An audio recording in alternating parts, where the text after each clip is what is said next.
Hey everyone, we've updated our channel name from Chinese Novel Audio Wave to Chinese Novel Audiobook. Nothing else will be changing. We're still uploading a new video every day, bringing you the best Chinese novel audiobooks. Let's dive into today's story. Chapter 21, The Sword Manual. The Green Lotus Sword Manual. The moment Chen Huaian opened the golden jade slip, a wave of imposing energy unique to a top-tier item swept over him. Quote, I am a madman from Chu, singing with laughter at Confucius. With a 3-foot sword in hand, I challenge the sorrows of the 9 heavens. The Green Lotus Sword Manual was created by the Green Lotus Sword Immortal. It contains 36 foundational sword chapters and 12 sword styles, ranked as celestial grade. Anyone with unblocked meridians can practice this manual, but to achieve ultimate mastery, one must possess the sword bone, sword spiritual root, and sword heart without fail. The description confirmed the manual's status as a peerless treasure. But as Chen Huaian finished reading it, his expression turned peculiar. Wait a minute, this Green Lotus Sword Immortal isn't supposed to be Li Bai, right? Li Bai, the great poet of the Tang dynasty, wasn't he known as the immortal poet? When did he become a sword immortal? Whatever, it's not surprising these days. After all, even Tang monk can wield a Gatling gun. Turning Li Bai into a sword immortal isn't that much of a stretch. Shaking his head, Chen Huaian chuckled. He remembered that Li Qingran used a sword. This Green Lotus Sword Manual would be perfect for her. A celestial grade sword manual should be incredibly powerful, right? The manual opened to its first page, and to Chen Huaian's surprise, it wasn't just a static in-game item. The first page contained text and even small brush-drawn illustrations. Whoa, is this a small indie studio? This is insane. Sword Chapter 1, Crane Stance. Stand with your legs together, bending one knee to lift one foot in a crane-like posture. Beginners can omit lifting the leg. Keep your body upright, the sword held vertically in front of you, parallel to your body. The hilt should be horizontal and level with the ground, with the blade close to your arm, maintaining vertical alignment. Breathe steadily, calm your heart and mind, and focus on the fusion of your sword and your spiritual breath. The page included an accompanying illustration for clarity. Chen Huaian continued flipping through the manual. Sword Chapter 2, Pine Stretch. Sword Chapter 3, Blade Holding. The list went on, all the way to Sword Chapter 35, Return to 1. Sword Chapter 36, Carefree Wanderer. Not a single chapter lacked detailed descriptions and illustrations.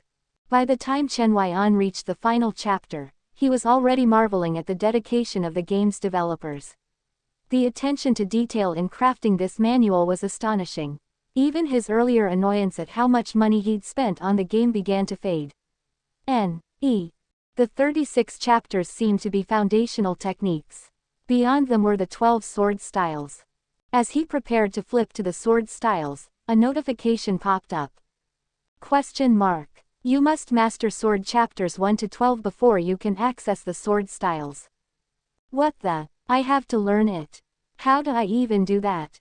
Instinctively, Chen Huaian searched for a pay-to-progress option, but there wasn't one. This Green Lotus Sword Manual apparently didn't rely on money to unlock upgrades. Would you like to begin learning Sword Chapter 1? Yes. Let me think. Without hesitation, Chen Huaian chose yes. He was curious to see what the game had in store.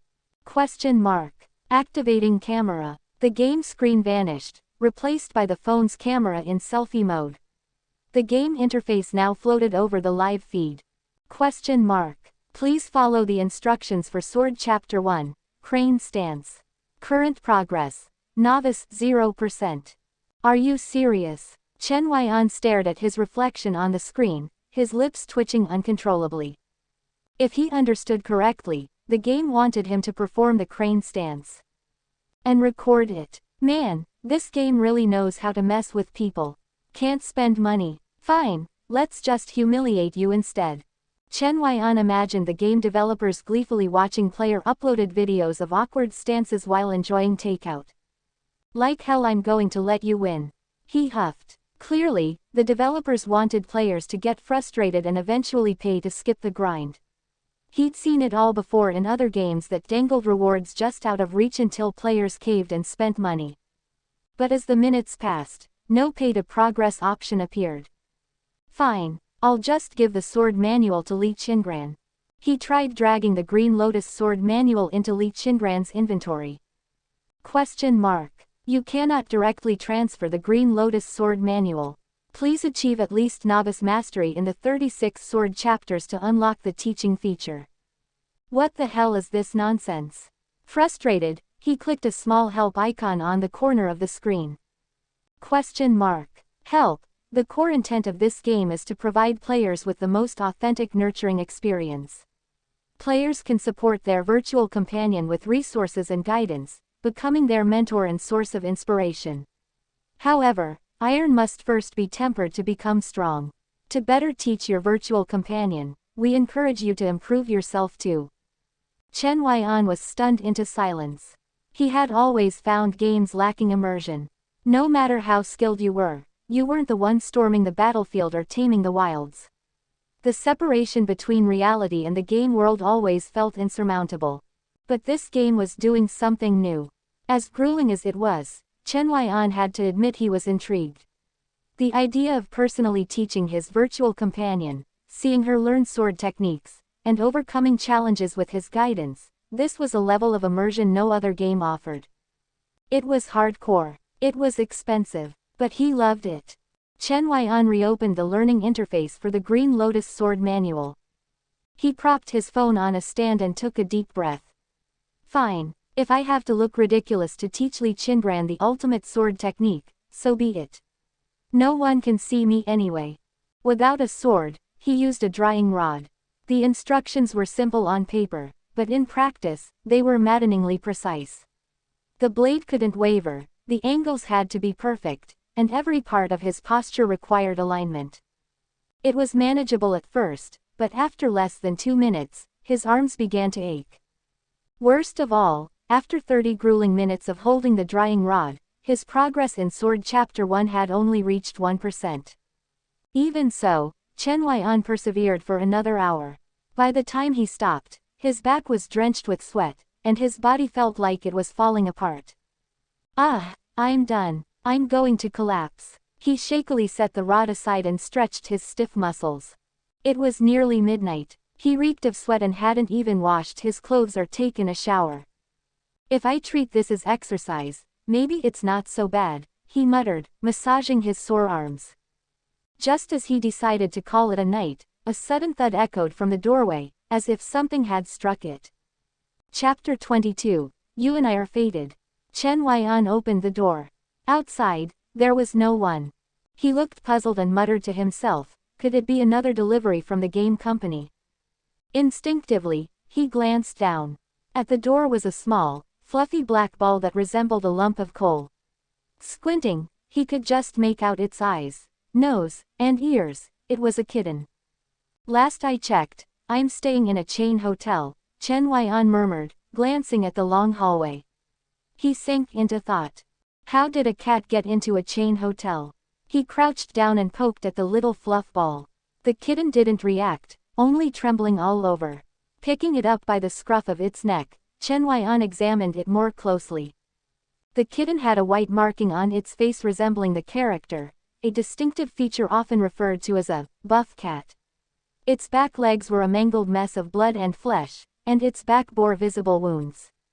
Looking around, Chen Huaian noticed that the room at the end of the hallway, near the window, had its window completely open. There was also a small smear of blood on the door, located much too high for the kitten to have reached. Near the window, a few feathers lay scattered, ones that clearly belonged to a bird of prey. Something isn't right here. Could this cat be some kind of demon? Narrowing his eyes, Chen Huaian pondered the strange situation. Suddenly, inspiration struck.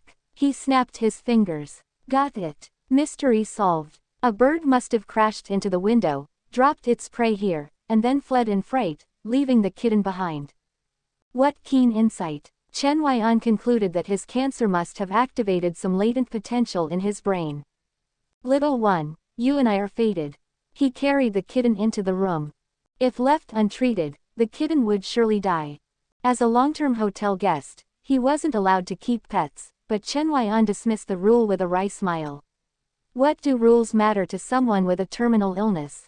He temporarily placed the kitten in a shoebox. It was too late to go to a pet hospital. Most of them were closed by midnight, and the nearest 24-hour clinic was over an hour and a half away in the city. The kitten wouldn't survive that long. Blood was already seeping into the shoebox in the time it took him to search for a nearby vet. Little one, conventional means won't save you. If your fate is to survive, then grow strong and stay away from birds in the future. If it's not, don't blame me for your fate. Chen Huaian clasped his hands together and gave the kitten a solemn bow. Then, he retrieved a set of silver needles he'd purchased earlier. Originally, he'd planned to use the needles on himself to see if acupuncture might speed up his leg's recovery. Today, however, the kitten had become the perfect test subject. As soon as he held a needle and focused on the kitten, an acupuncture point diagram for cats appeared vividly in his mind. Cat acupoints were different from human ones. He didn't know how he knew this. It was as if the knowledge had been etched into his brain. Perhaps it was latent potential at work again. The spring awakening technique was designed to stop bleeding, promote blood circulation, and speed up wound healing. To upgrade this skill, it required either 1,000 successful applications or a payment of 998 credits to unlock the pulse opening technique LV. 2. Following the glowing sequence in the acupoint diagram, Chen Huaian administered the needles swiftly and efficiently. The results were immediate. The bleeding stopped entirely, and a thin layer of blood membrane covered the open wounds on the kitten's back, something that hadn't been present before the treatment. Wow, this acupuncture technique is amazing, he muttered, stroking his chin in thought. Although he didn't understand traditional Chinese medicine deeply, he had always respected its mysterious power. But now a question nagged at him: was the effectiveness due to his skill, or the techniques he'd learned from the game? For now, all he could do for the kitten was done. The rest depended on its will to survive. He turned toward the bathroom for a shower. Unbeknownst to him, a black dragon, wreathed in smoky mist, emerged behind him. Its form flickered between reality and illusion, and its golden eyes exuded an overwhelming aura of dread, like an abyssal chasm. In the shoebox, the black kitten struggled to turn over. Its mouth twitched slightly, emitting faint crunching sounds. A pale bone joint peeked out from its jaws, disappearing as it chewed. The kitten's body convulsed, shifting between a lamb-like form and its feline shape. Its features twisted into a terrifying visage, a fanged, eyeless ghostly creature, its mouth enormous, with eyes growing from under its armpits. After several transformations, it finally settled back into its cat form, lying motionless. Song Jiaojiao was dead. Mu Beishuang learned this from Song Jiaojiao's Dao companion, Yang Botao. How did she die? Under Mu Beishuang's interrogation, Yang Botao's face turned pale. I don't know. I only told her to kill that Li Qingran. After that, she never came back. She left a soul lamp with me. When I returned to my cave to retrieve some spirit stones, I found her soul lamp extinguished. Mu Beishuang was shocked but maintained a facade of grief and anger. What did you just say? Why did you tell Song Jiaojiao to kill Li Qingran? Song Jiaojiao was my best friend, and Li Qingran is my senior sister. Are you out of your mind? I did it for you. Yang Botao stammered. His voice trembled as he continued, Beishuang, that Li Qingran dared to hurt you and humiliate me. I couldn't stand it anymore. Didn't you tell Song Jiaojiao about all the suffering you endured because of Li Qingran? I just wanted to help you get revenge. Call me Mu Beishuang. We're not that close. What I said to Song Jiaojiao is between us as friends. What does it have to do with you? Who asked you to get involved? Mu Beishuang kept a cold expression, but her mind was racing. Her original plan had been to play the victim in front of Song Jiaojiao, knowing she would confide in Yang Boutao. That way, Yang Boutao would incite Song Jiaojiao to act on his own.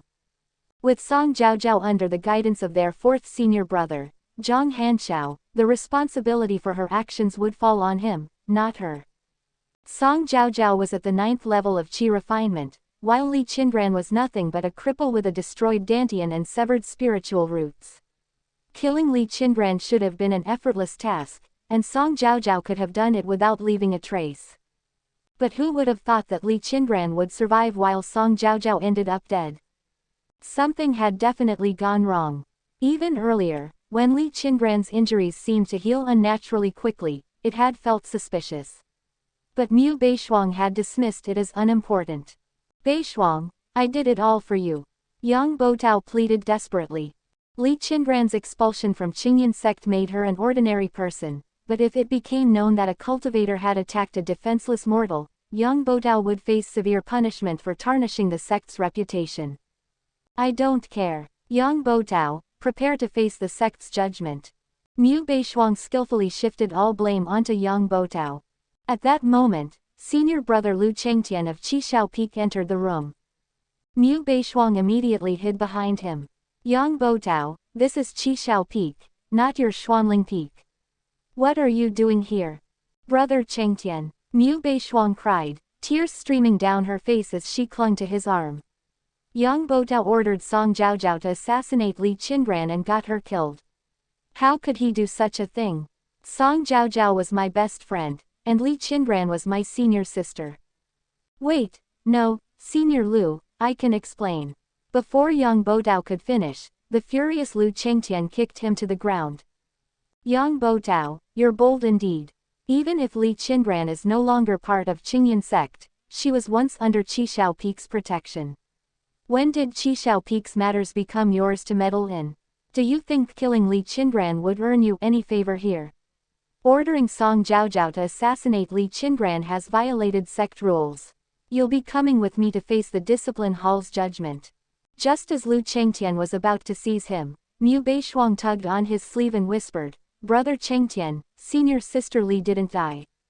It was Song Jiaojiao who did. Lu Chengtian froze mid-action, confusion evident on his face. After a long pause, he finally processed what she said. What did you just say? Chapter 23. Stage Mission Unlocks. Song Jiaojiao was dead. Li Qingran wasn't. After unraveling this cause and effect, Lu Chengtian found it hard to believe. What level of strength did Li Qingran possess? At best, her body, nurtured by prolonged exposure to spiritual qi, allowed her to be a slightly stronger than average martial artist. And Song Jiaojiao, if memory served, she was at the 9th level of qi refinement. Killing someone like Li Qingran should have been as effortless as squashing an ant. Yet, here was the baffling result. Song Jiaojiao was dead. Was Song Jiaojiao killed by Li Qingran? Lu Chengtian demanded, glaring at Yang Boutao. I don't know. Terrified, Yang Boutao stammered, I only told her to kill Li Qingran. At first, she didn't want to, but I promised her a foundation establishment pill. That convinced her. After that, I left to fetch some spirit stones to buy the pill. When I returned to my cave, I found her soul lamp shattered. A shattered soul lamp meant only one thing. For cultivators below the nascent soul stage, this rule was ironclad. The soul lamp housed a fragment of the cultivator's spirit and a drop of their essence blood. If the main soul perished, the fragment would become rootless and dissipate, causing the lamp to extinguish. Brother Chengtian, this is very suspicious, Mu Beishuang chimed in with a fearful expression. I've heard rumors that demonic cultivators have been active in the Cangyun Realm recently. Could it be that senior sister was possessed by someone from the demonic sect? She added with a look of concern, even though senior sister Li is no longer part of Cangyun sect, I'd hate to see her harmed by those from the demonic sect. Lu Chengtian's expression darkened, his mind churning. Yang Boutao would undoubtedly face punishment. That much was clear. But the situation with Li Qingran was strange. Whether she lived or died didn't concern him, but he couldn't allow her to become a hidden threat to Cangyun sect. He needed to understand why she had been able to kill Song Jiaojiao, whether it was by sheer coincidence or due to something deeper. Mu Beishuang, feigning newfound knowledge of Li Qingran's whereabouts, added, "Brother Chengtian, no matter what, senior sister Li was once part of Qishao Peak. If we don't intervene, what will the other peaks think of us? Regardless of whether she's responsible, we should bring her back, even as a servant, rather than leaving her to die in Wanqing Mountain." Her expression was one of false compassion, her eyes brimming with pity. "You're too kind, junior sister. Even after all the harm Li Qingran caused you, you still speak up for her. Zhang Hanshao should have ended her back then," Lu Chengtian said through gritted teeth, but he took Mu Beishuang's words to heart. If Song Jiaojiao had died accidentally, he would simply send Li Qingran away from Wanqing Mountain, far from Qingyan sect. But if Song Jiaojiao had indeed been killed by Li Qingran, whether by some newfound opportunity or possession by a demonic sect, she would become a ticking time bomb. Better to keep her under observation than to let her explode unchecked. That said, he believed the former was more likely. Aside from possession or defecting to the demonic sect, he couldn't think of any other way a crippled cultivator could defeat a 9th-level Qi refinement cultivator. His master had once said that only the primordial heaven-mending pill could restore a shattered Dantian. That ancient divine medicine, no way Li Qingran could have gotten her hands on something like that. "Don't worry, junior sister. I'll report this to master and make sure you're satisfied with the outcome," Lu Qingtian said, stroking Mu Beishuang's head with a gentle smile. "Song Jiaojiao won't have died in vain. If Li Qingran didn't kill her, we'll bring her back to Qishao Peak. After all, Qishao Peak can afford to support one mortal. Ra, B.E.S. You're the best, brother Chengtian," Mu Beishuang replied, her smile sweet, though a flicker of cunning shone in her eyes. Lu Chengtian reported the mysterious circumstances of Song Jiaojiao's death and his suspicions about Li Qingran to the sect. Qingyan sect's sect master, Wu Duantian, took the matter seriously. He punished Yang Bodao by sentencing him to 6 months of reflection at Thunderclap Cliff and stripping him of all resource allocations for a month. Additionally, Wu Duantian appointed Lu Chengtian to lead a team of Discipline Hall disciples to investigate Wanqing Mountain. Before their departure, the sect gathered at the Discipline Hall, where Wu Duantian sternly reminded them, "If you encounter anyone from the demonic sect, do not act rashly. Demonic cultivators are cunning, and the strength they show might be a deliberate deception. Lu Chengtian, your top priority is to report back using the communication jade slip. Rest assured, sect master. I will act with caution," Lu Chengtian said, bowing respectfully. He then turned to seek instructions from Qingshan Taoist, the peak master of Qishao Peak. Qingshan Taoist stroked his beard, his eyes narrowing. "You've always been prudent in your actions. I have nothing more to say. Go forth." Hearing this, Lu Chengtian drew his sword with a flourish, his suave gesture sending many female disciples swooning. As the team prepared to take flight, a sudden clap of thunder roared through the sky. Boom! The once clear heavens above Cangyun Realm darkened as blood-red lightning flashed within the thick, ominous clouds. A terrifying aura swept across the land, suffused with an overwhelming pressure. Lu Chengtian's mind went blank as the pressure struck, causing him to topple off his sword mid-step. The disciples of Qingyan sect looked up at the sky, their faces pale with fear. Even sect master Wu Duantian and the peak elders wore grave expressions. What's been going on these past few days? Why does someone attempt heavenly divination every afternoon? Heavenly divination was a last resort for powerful cultivators facing insurmountable challenges. However, not just anyone could perform such divination. It required both mastery of a specific technique and immense cultivation. Furthermore, it was highly taxing, depleting the cultivator's vitality and potentially damaging their fate and fortune. Normally, even a single divination per year would be considered excessive. But one per day, that was unheard of. Could it be related to the divine pill that appeared in Wanqing Mountain yesterday? This realm is becoming harder to fathom, Wu Duantian muttered, sighing heavily. For all their power, even nascent soul cultivators were mere ants beneath the tides of destiny. If those capable of daily heavenly divination were struggling to find answers, how could lesser cultivators hope to survive the dangers ahead? Li Qingran, to be safe, take the discipline hall disciples and travel on foot, Wu Duantian ordered, turning his gaze away from the darkened sky. If there are demonic cultivators lurking, they won't act recklessly amidst such divine scrutiny. Whether you arrive sooner or later, it won't make much difference. Keep a low profile. Yes, sect master, Li Qingran replied grimly, clenching his fists as he glanced at the foreboding sky. One day, I will also become one of those mighty figures. For now, the slightest disturbance in the heavens rendered weaker cultivators too afraid to even fly on their swords. Are you some kind of AI? At his bathroom door, Chen Huaian, now dressed in his pajamas, furiously tapped on his phone. Question mark. Heavenly divination in progress, divination failed. Please try a different question. When does 1 + 1 = 3? Question mark. Divination in progress, 1 + 1 = 2. Please try a different question. There are 10 birds on a tree. You shoot one. How many are left? Question mark. Divination in progress, one is dead on the ground. None remain on the tree. Try a different question. Haha, this is fun. But there's definitely a GM behind this, Chen Huaian mused, rubbing his chin. If the AI couldn't answer riddles that would stump most programs, then there must be a real person pulling the strings. In that case, can I get a developer's account? I'll write detailed reports for you daily and won't complain about spending money anymore. Oh, by the way, I've mastered acupuncture now. It's unbelievable, like learning kung fu through tai chi exercises. My skills are practically miraculous. If you ever need someone to reattach a limb, I'll do it for free.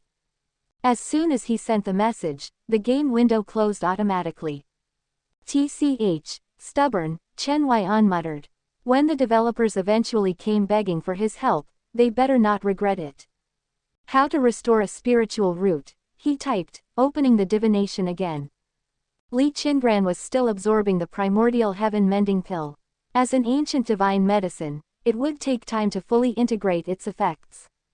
Chen Huaian had nothing better to do, so he decided to bother the divination system again. Li Qingran had two major issues, her Dantian and her spiritual root. While the Dantian problem was solved, the spiritual root still lacked a solution. Question mark. Heavenly divination complete. Question mark. Spiritual roots cannot be repaired but can be artificially implanted. The cultivation stage mission has captured a sliver of heavenly fate for you. For just 12,888 yen, enjoy a tenfold rebate. Achieve great rewards at each milestone. Qi refinement perfection, foundation establishment mid-stage, late stage, and perfection. Reaching foundation establishment perfection will grant a superior mystical spiritual root. Question mark. Activate the mid-Qi refinement to foundation establishment perfection, stage mission. Chen Huaian. Screw your mission. Chapter 24. The Guardian Package. Is there no other way to obtain a spiritual root? Does this war order really have to be activated? Is Chen Huaian's money just blown in by the wind? As Chen Huaian wrestled with his frustration and confusion, the system's virtual girlfriend shop popped up on the screen. The first item catching his eye was the gleaming Zan Shui spiritual root, priced at an astronomical 19,990,000 yen.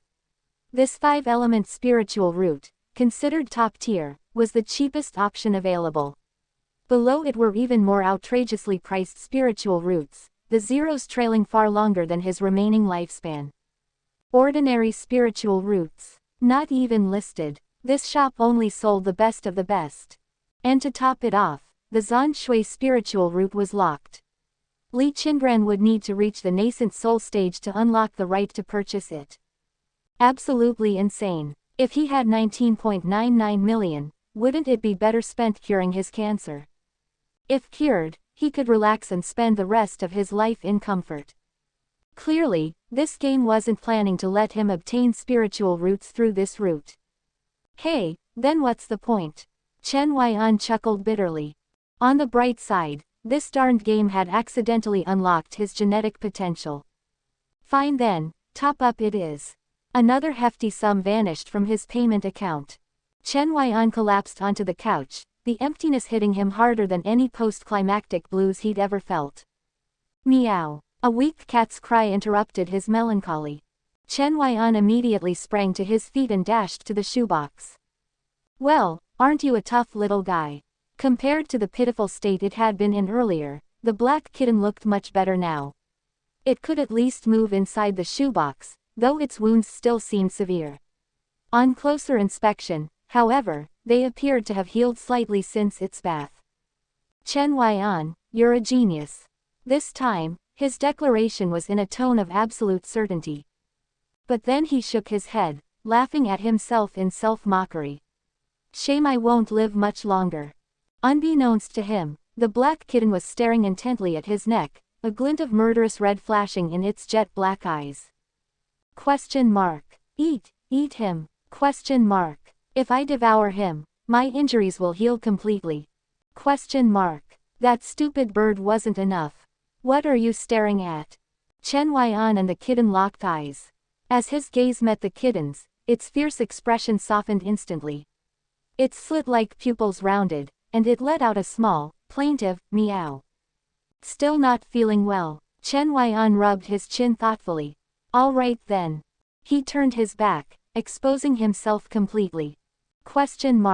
Now's my chance. The black kitten arched its back, preparing to pounce. Its fur bristled, and its eyes blazed with killing intent. But just as it was about to strike, the man suddenly spun around. A set of silver needles in one hand, its scruff firmly pinched in the other. The kitten's eyes widened in shock. What did this damned human do? Why can't I move? This frail body, move already. Move. You only got one round of acupuncture earlier.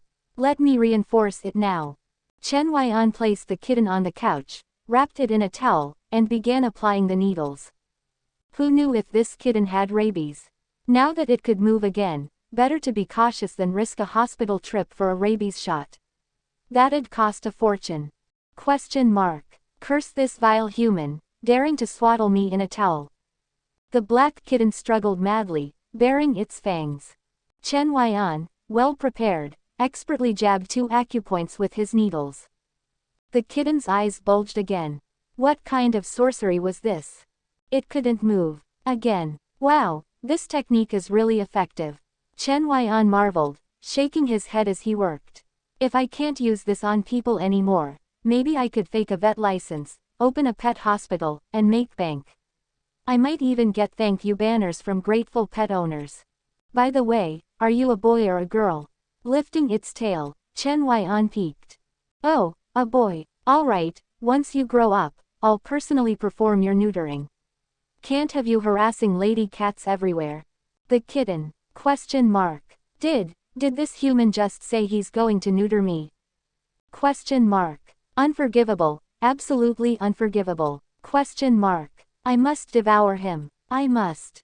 But as Chen Huaian continued inserting needles, the kitten suddenly noticed something. Its wounds were healing rapidly, and the pain in its body was fading. Instead of discomfort, the needles sent waves of warmth coursing through it, leaving it so comfortable it almost drifted off to sleep. This human, perhaps he's useful for more than just food, his needle technique seems to be capable of healing.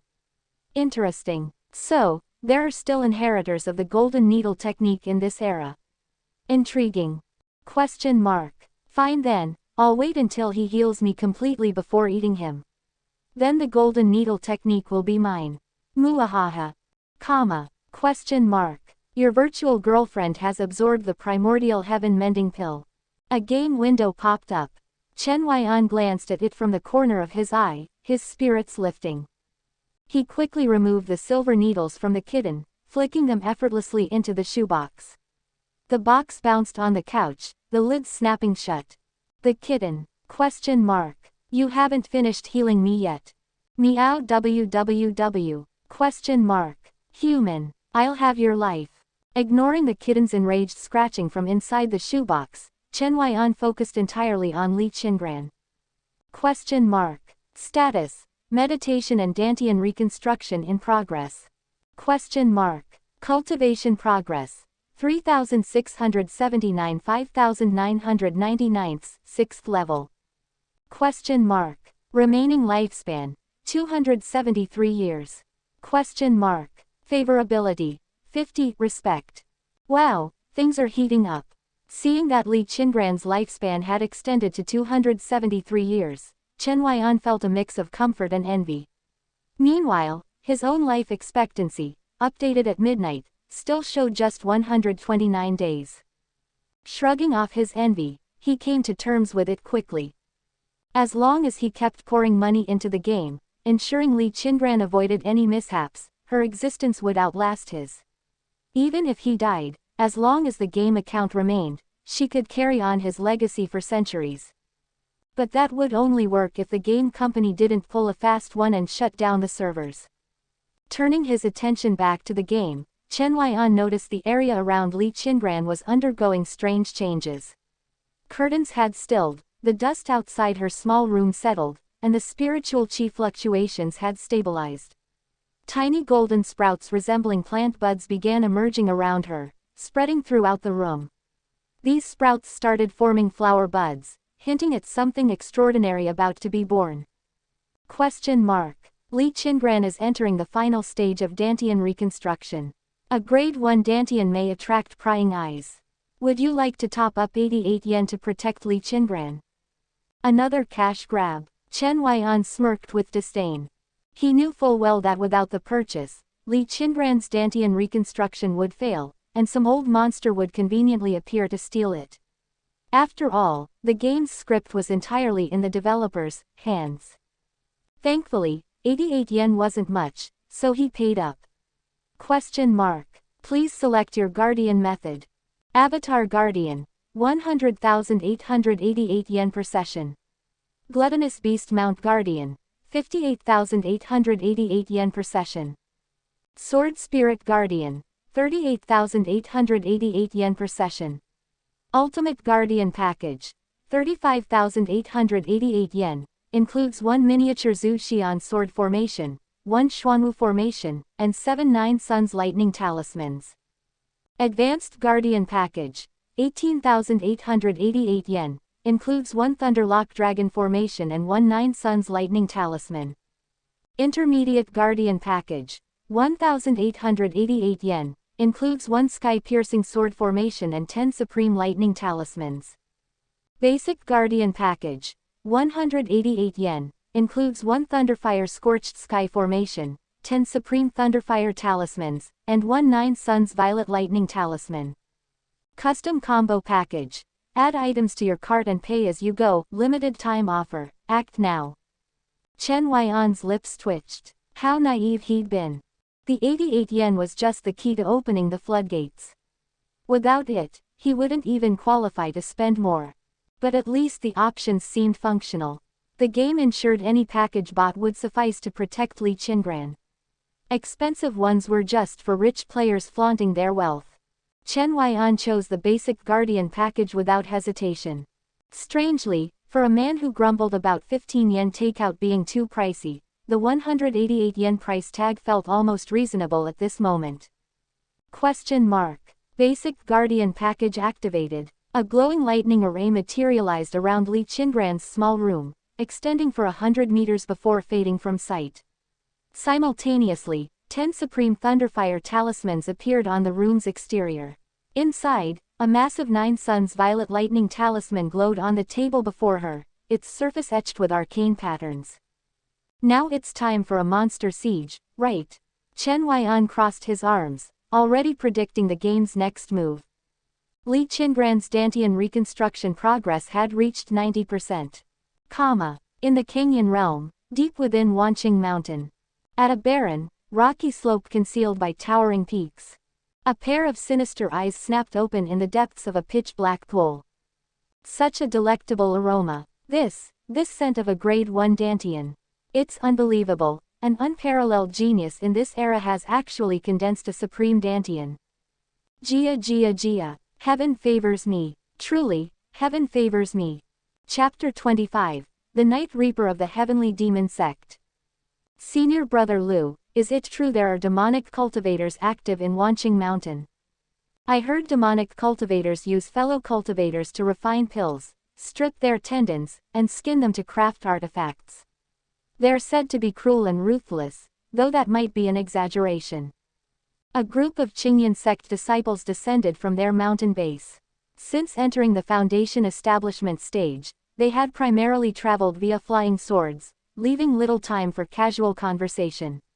But today, with the leisurely pace of their journey, they seized the rare chance to chat. Silence. Li Qingran's cold snort cut through the chatter. His indifferent gaze swept over the group as he said dismissively, "So what if there are demonic cultivators? Wanqing Mountain is the Cangyun sect's territory. Even if a patriarch from the demonic sects shows up, they'd have to bow before us." The disciples nodded vigorously, their expressions filled with flattery. Senior Brother Lu is right. Indeed, Senior Brother Lu is the strongest among the new generation of Cangyun sect's direct disciples. His talent far surpasses those demonic cultivators. If we run into demonic cultivators, we'll just slaughter them all. Outwardly, Li Qingran maintained a stoic expression, but inwardly, he felt a twinge of satisfaction. True, there had been a time when the sect leader's favored disciple, Zhao Lingtian, overshadowed him. But now, with Zhao Lingtian's dantian crippled, Li Qingran was unquestionably the top disciple of his generation, the strongest Foundation establishment cultivator in the Cangyun sect. The mere thought of demonic cultivators seemed laughable. Whoosh! The previously clear night sky abruptly darkened. Li Qingran looked up, spotting a mass of black clouds rising from the mountains, blotting out the moonlight as they surged westward at alarming speed. Within the black clouds swirled ominous crimson demonic energy. Even from afar, its oppressive aura sent chills down their spines. It's a demonic cultivator. Such terrifying demonic energy. Quick, notify the sect. Li Qingran's face turned pale, his earlier arrogance evaporating. This level of demonic energy, capable of forming a cloud, could only belong to a powerful elder-level demonic cultivator. To confront such a monster as mere Foundation establishment disciples was nothing short of suicide. One of the Cangyun sect disciples from the enforcement hall fumbled with his communication jade slip, attempting to activate it. But before he could, his body froze, immobilized. Jia, little ones, I can't let you go spreading news so freely." A chilling voice echoed from behind them. Li Qingran's blood ran cold as he realized the black cloud had disappeared from the sky. The demonic cultivator was already behind them. In an instant, the disciple attempting to send a message was engulfed in a mist of demonic energy. He didn't even have time to scream before the mist consumed him, leaving behind only a twisted corpse.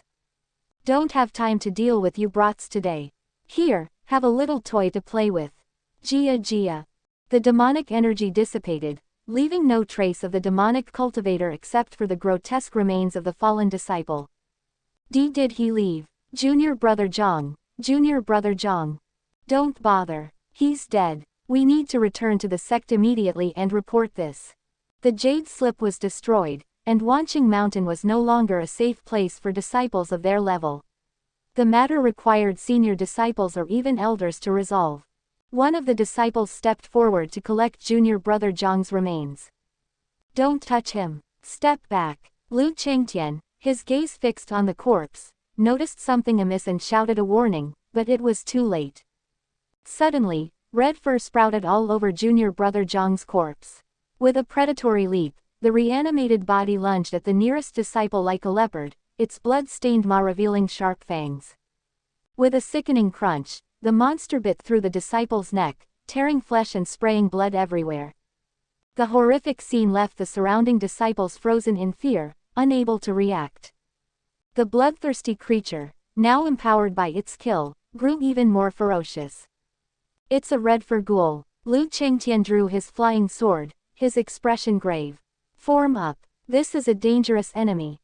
If we don't destroy it, none of us will make it out alive." As the ghoul snarled and advanced, Li Qingran felt a chill in his heart. This demonic cultivator had casually turned a Foundation establishment cultivator's corpse into a red fur ghoul, a monster equivalent to a peak Foundation establishment cultivator. Just who was this demonic cultivator? Inside a small house at the base of the mountain. The elixir senior gave me is more than just precious. Li Qingran was in utter disbelief as she examined her dantian through inner sight. The nascent dantian, bathed in golden light, defied her expectations. As the reconstruction neared completion, a spinning golden lotus platform appeared before her. This is my new dantian. The lotus-shaped dantian radiated a faint green glow, its intricate petals etched with mysterious Taoist scriptures. This was no ordinary dantian, its quality was unheard of.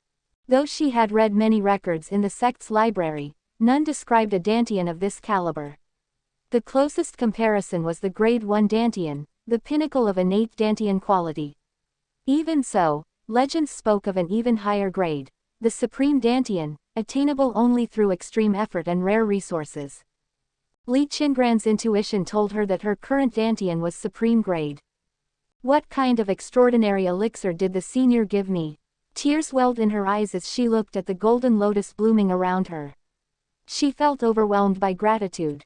Restoring her dantian alone was an unrepayable favor, but the senior had also granted her such a profound opportunity. Jia, a supreme dantian indeed. My fortune has arrived. A sinister, elderly laugh broke the silence outside. Li Qingran turned toward the window and saw a dark cloud in the sky, swirling with demonic energy. A shadowy figure loomed within. A demonic cultivator. The intruder exuded malice and formidable power. Senior, a demonic cultivator is here. Without thinking, Li Qingran picked up her broken sword, her eyes fixed firmly on the threat outside. Jia. The figure in the cloud laughed maniacally. I am Yi Futian, patriarch of the heavenly demon sect. None of you will escape tonight. You will become the foundation of my ascension to the Tao. Arrogant fool. Li Qingran's gaze sharpened, and she gripped the broken sword, ready to fight. But before she could act, a gentle force pushed her back. In his hotel room, Chen Huaian smirked as he observed the black cloud and the glowing red dot on the game map. Pressing a communication talisman, he spoke with a devilish grin. Girl, step back and get under the covers. Your senior is about to show off. What Li Qingran heard, however, was, do not worry, mere ants. I can crush them with ease. Check out our playlist for more amazing novels. Continue. Chapter 26, 188 for instant kill. What more needs to be said? The moment he saw the prompt, you can freely manipulate formations and talismans, a peculiar grin spread across Chen Huaian's face. As a premium player, wasn't the whole point of spending money to crush bosses effortlessly? Thunderfire Incineration Formation. Stop hiding, activate it. Cangyun Realm. A commanding voice echoed above a small hut. Thunderfire Incineration Formation. Activate. Buzz. What's this? From Yi Futian's perspective, glowing purple formations appeared across the ground within a 100-mile radius of the hut. From these formation patterns, thunder and fire burst forth, intertwining into a massive circle that trapped him and the hut within its boundaries. A slight sense of danger arose in his heart, though not enough to alarm him. Yi Futian was a cautious man. After all, it was this very caution that had allowed him to evade death countless times while being hunted by righteous cultivators. Many others of the demonic path in his place would have long been torn to shreds. In the past, even the slightest threat would have sent him fleeing. But today was different. The temptation before him was simply too great. A supreme dantian. If he could obtain this body, what did the bottleneck that had plagued him for years amount to? He wouldn't even hesitate to disperse his cultivation and start anew if necessary. The spiritual energy in Cangyun Realm was dwindling, and rare treasures alone could no longer provide the breakthrough he needed. Fortune favors the bold. Even if every elder of the Cangyun sect were to arrive today, he would still take the risk. Just a mere formation trying to stop me. Yi Futian's figure was obscured by demonic energy, his voice emanating from within. The demonic energy surged and condensed into a bloody demonic palm that launched toward the hut's roof. As it descended with a force akin to Mount Tai, a violent gale scattered sand and gravel, and the surrounding vegetation bent low. Inside the hut, Li Qingran felt a chilling fear climb up her spine, her breathing turning labored under the oppressive force. Boom! The demonic palm slammed into the formation. The formation patterns flickered momentarily but held firm without breaking. What the HCK? Chen Huaian jumped in fright, staring at his phone. He had only just begun figuring out how to operate the formation when the boss launched its attack. This old geezer doesn't play fair. Fine, let's start with a few celestial-grade Thunderfire talismans. With a flurry of taps on his phone, Chen Huaian activated 3 talismans placed on the hut's walls and door. The talismans shot out like arrows, aiming straight for the demonic energy cloud. Yi Futian didn't even flinch at the 3 talismans. His mind was focused on the formation, which had withstood his full-strength strike, a clear indicator of its high quality. He knew how troublesome formation masters could be. If given the choice, he would avoid crossing paths with one altogether. He began charging a second strike with full force, aiming for a swift victory. The technique he employed was the Blood Cloud Palm, a low-tier Earth-grade skill with a unique ability to corrode spiritual energy. Those struck by it would find their spiritual energy increasingly consumed by the demonic energy of the palm. This effect worked on formations too. In no time, the 3 talismans reached Yi Futian. As their golden light surged, thunder boomed. Wait, these are celestial grade. Yi Futian's scalp tingled, but it was too late to adjust his move. The celestial grade Thunderfire talismans detonated mid-air, unleashing a storm of thunder and fire that engulfed the blood cloud entirely. Meanwhile, Chen Huaian had finally figured out how to operate the formation. His phone displayed a keyboard interface. Following the given prompts, he began inputting a sequence of Chinese and English combinations. Each correct input triggered a new burst of the formation's power. This is child's play for me, Chen Huaian boasted. In the past, he wouldn't have been so confident. But ever since mastering acupuncture, his hands had become both fast and steady. He even wondered if he could break records in rhythm games. Tap tap tap. Chen Huaian's fingers flew across the screen. Come is. Go. Boom. A thunderbolt from the formation struck Yi Futian squarely in the face before he could recover from the previous attack. Nod is yes, shake is no. To greet someone, say hello, hello hello, ha ha hello. Boom, boom, crackle. As Chen Huaian's typing speed increased, so did the frequency of the thunderbolts. Though the formation alone couldn't instantly kill Yi Futian, the sheer number of attacks gradually wore him down. Soon, the demonic cloud dissipated, revealing a charred, tattered, and disheveled old man with white hair resembling a dandelion. Erg, enough. I'll kill you. Furious, Yi Futian abandoned all pretense. He leapt onto the hut's roof, his dark hands spreading out before him. A surge of demonic energy formed a colossal figure behind him, a ferocious, blue-faced avatar with razor-sharp fangs. The avatar's actions mirrored Yi Futian's, pressing forward with a gigantic claw. Boom! The immense pressure shattered the formation's glowing patterns, breaking it apart. To Chen Huaian's surprise, the boss entered a new phase. Wow! 3-stage transformation. This boss is something else. Still, Chen Huaian wasn't worried. After all, he had bought the premium package. Victory was guaranteed. Inside the hut, Li Qingran gripped her sleeves tightly, her face pale. She anxiously warned, "Senior, demonic cultivators are cunning. Be wary of hidden tricks." Her voice trembled with guilt. She had no power to intervene, only able to pray that the senior wouldn't get injured. As the fight escalated, Chen Huaian unleashed his trump card, the 9 Suns Purple Thunder Talisman, a tool capable of summoning heavenly lightning. Thunderclouds gathered in the sky, and a purple lightning dragon descended with terrifying force. The lightning obliterated Yi Futian, draining the boss's health bar in an instant.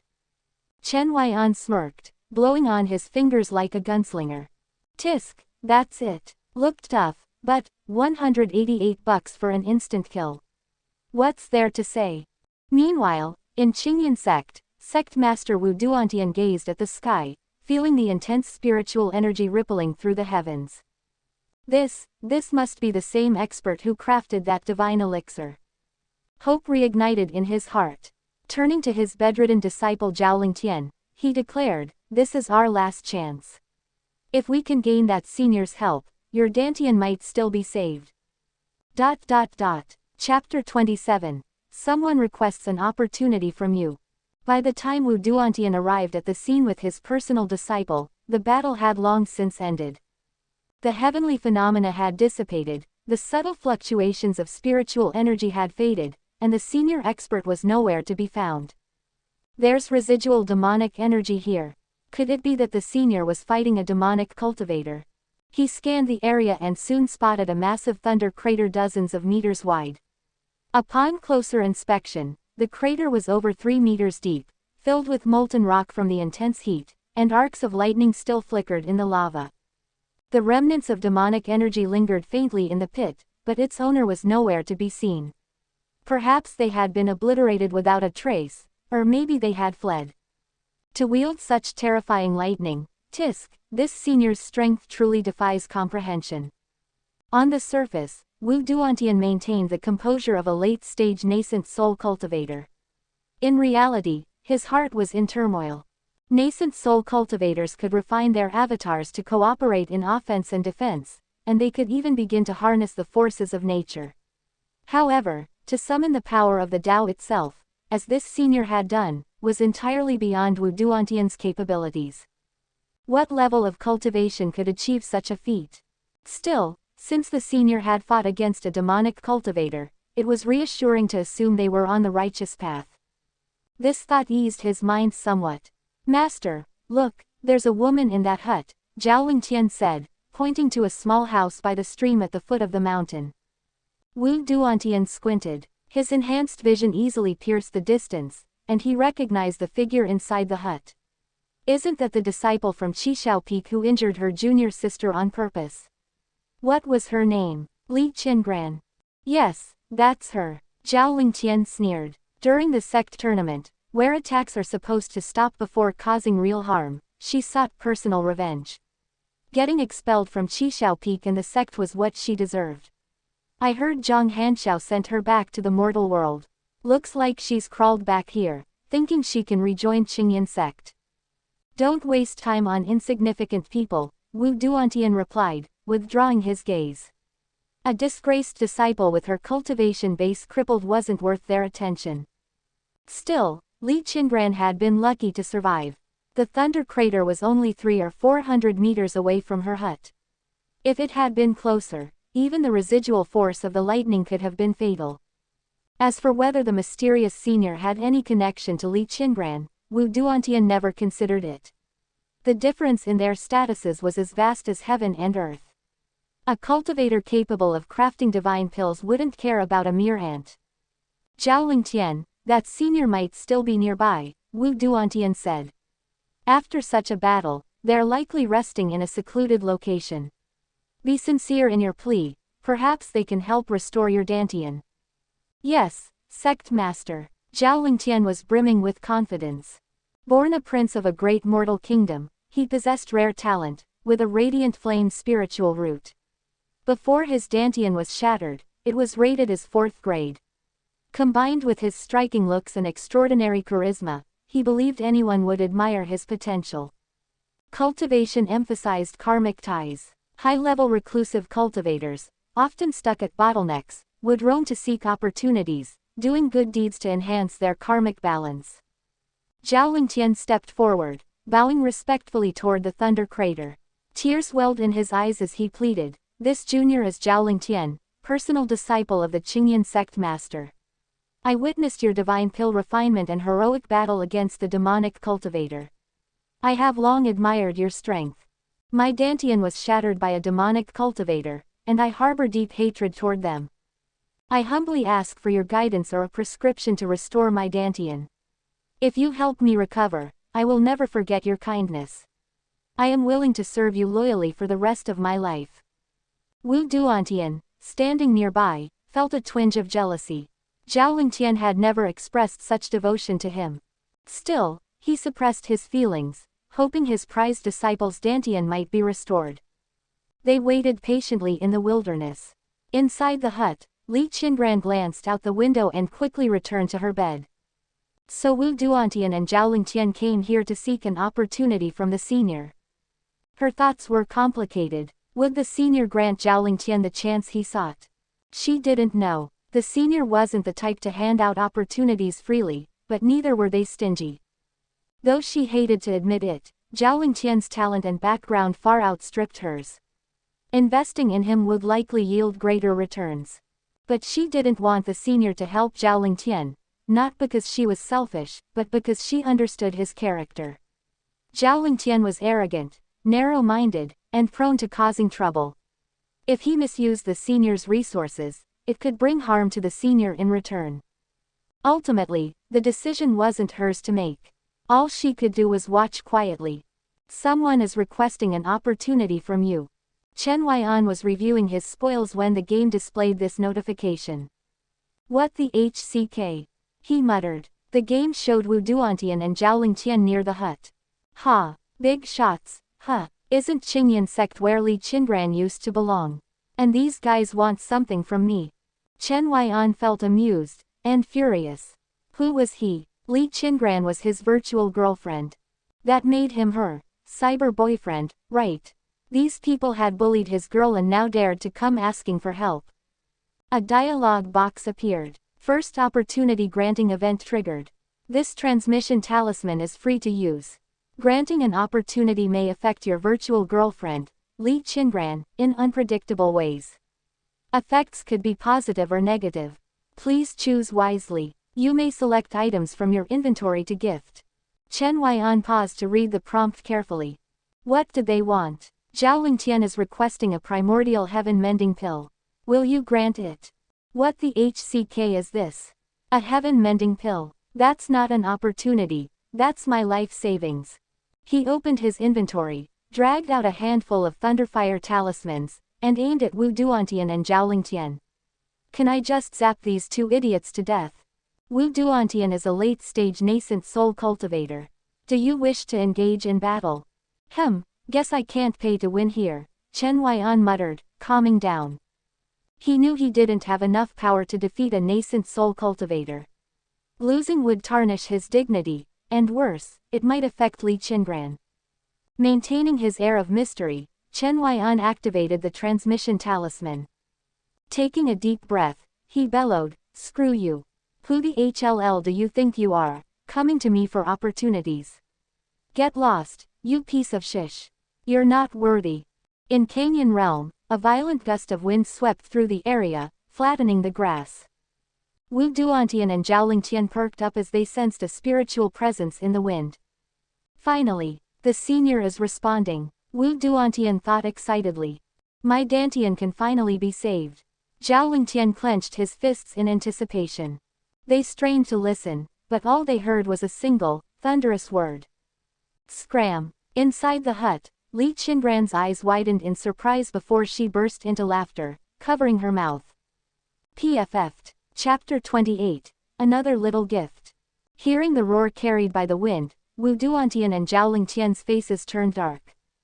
Senior, have I done something to offend you? Zhao Lingtian protested, unwilling to accept the humiliation. I have never crossed paths with you. Why would you treat me with such contempt? Zhao Lingtian, a peerless talent wherever he went, was accustomed to being revered. His Dantian had been shattered by a demonic cultivator, a fact that caused his late-stage nascent soul master, Wu Duantian, endless grief. After all, Zhao Lingtian was expected to elevate Qingyan sect to new heights. Now, even a single word, scram, was a blow to his pride. But no further response came from the mountain. Zhao Lingtian stood there, torn between anger and awkwardness, hesitant to leave yet unable to give up the chance to restore his Dantian. He glanced at Wu Duantian for guidance. Let it go, Wu Duantian sighed. If it's yours, it will come to you. If not, it wasn't meant to be. We can't force fate. As a master, he longed to shield his disciple from this indignity. If the other party were an equal, he would have sought justice for Zhao Lingtian. But thus far, he couldn't even pinpoint the senior's location despite the use of spiritual senses and communication talismans. This demonstrated that the senior could evade them at will. Pursuing this any further would only bring disgrace. Master, Zhao Lingtian's voice quivered with resentment. Wu Duantian placed a reassuring hand on his disciple's shoulder. Feigning calm, he said, "Come, let's go." Inside, his frustration burned even brighter than Zhao Lingtian's. As a master, he should stand up for his disciple. Instead, he was left with no choice but to retreat in silence, swallowing his pride. Meanwhile, Li Qingran and a group of enforcement hall disciples sat under a pine tree, shaken. Of the 50 who set out, only 36 remained. 14 had perished in the fight against the red-haired zombie. Thankfully, a mighty expert had intervened, splitting a bolt of heavenly lightning to annihilate the zombie. Without that aid, their losses would have been far greater. Which powerhouse was it that summoned such divine lightning to cleanse evil? Their methods are beyond our reach, a disciple mused in awe. Li Qingran remained silent but was equally impressed.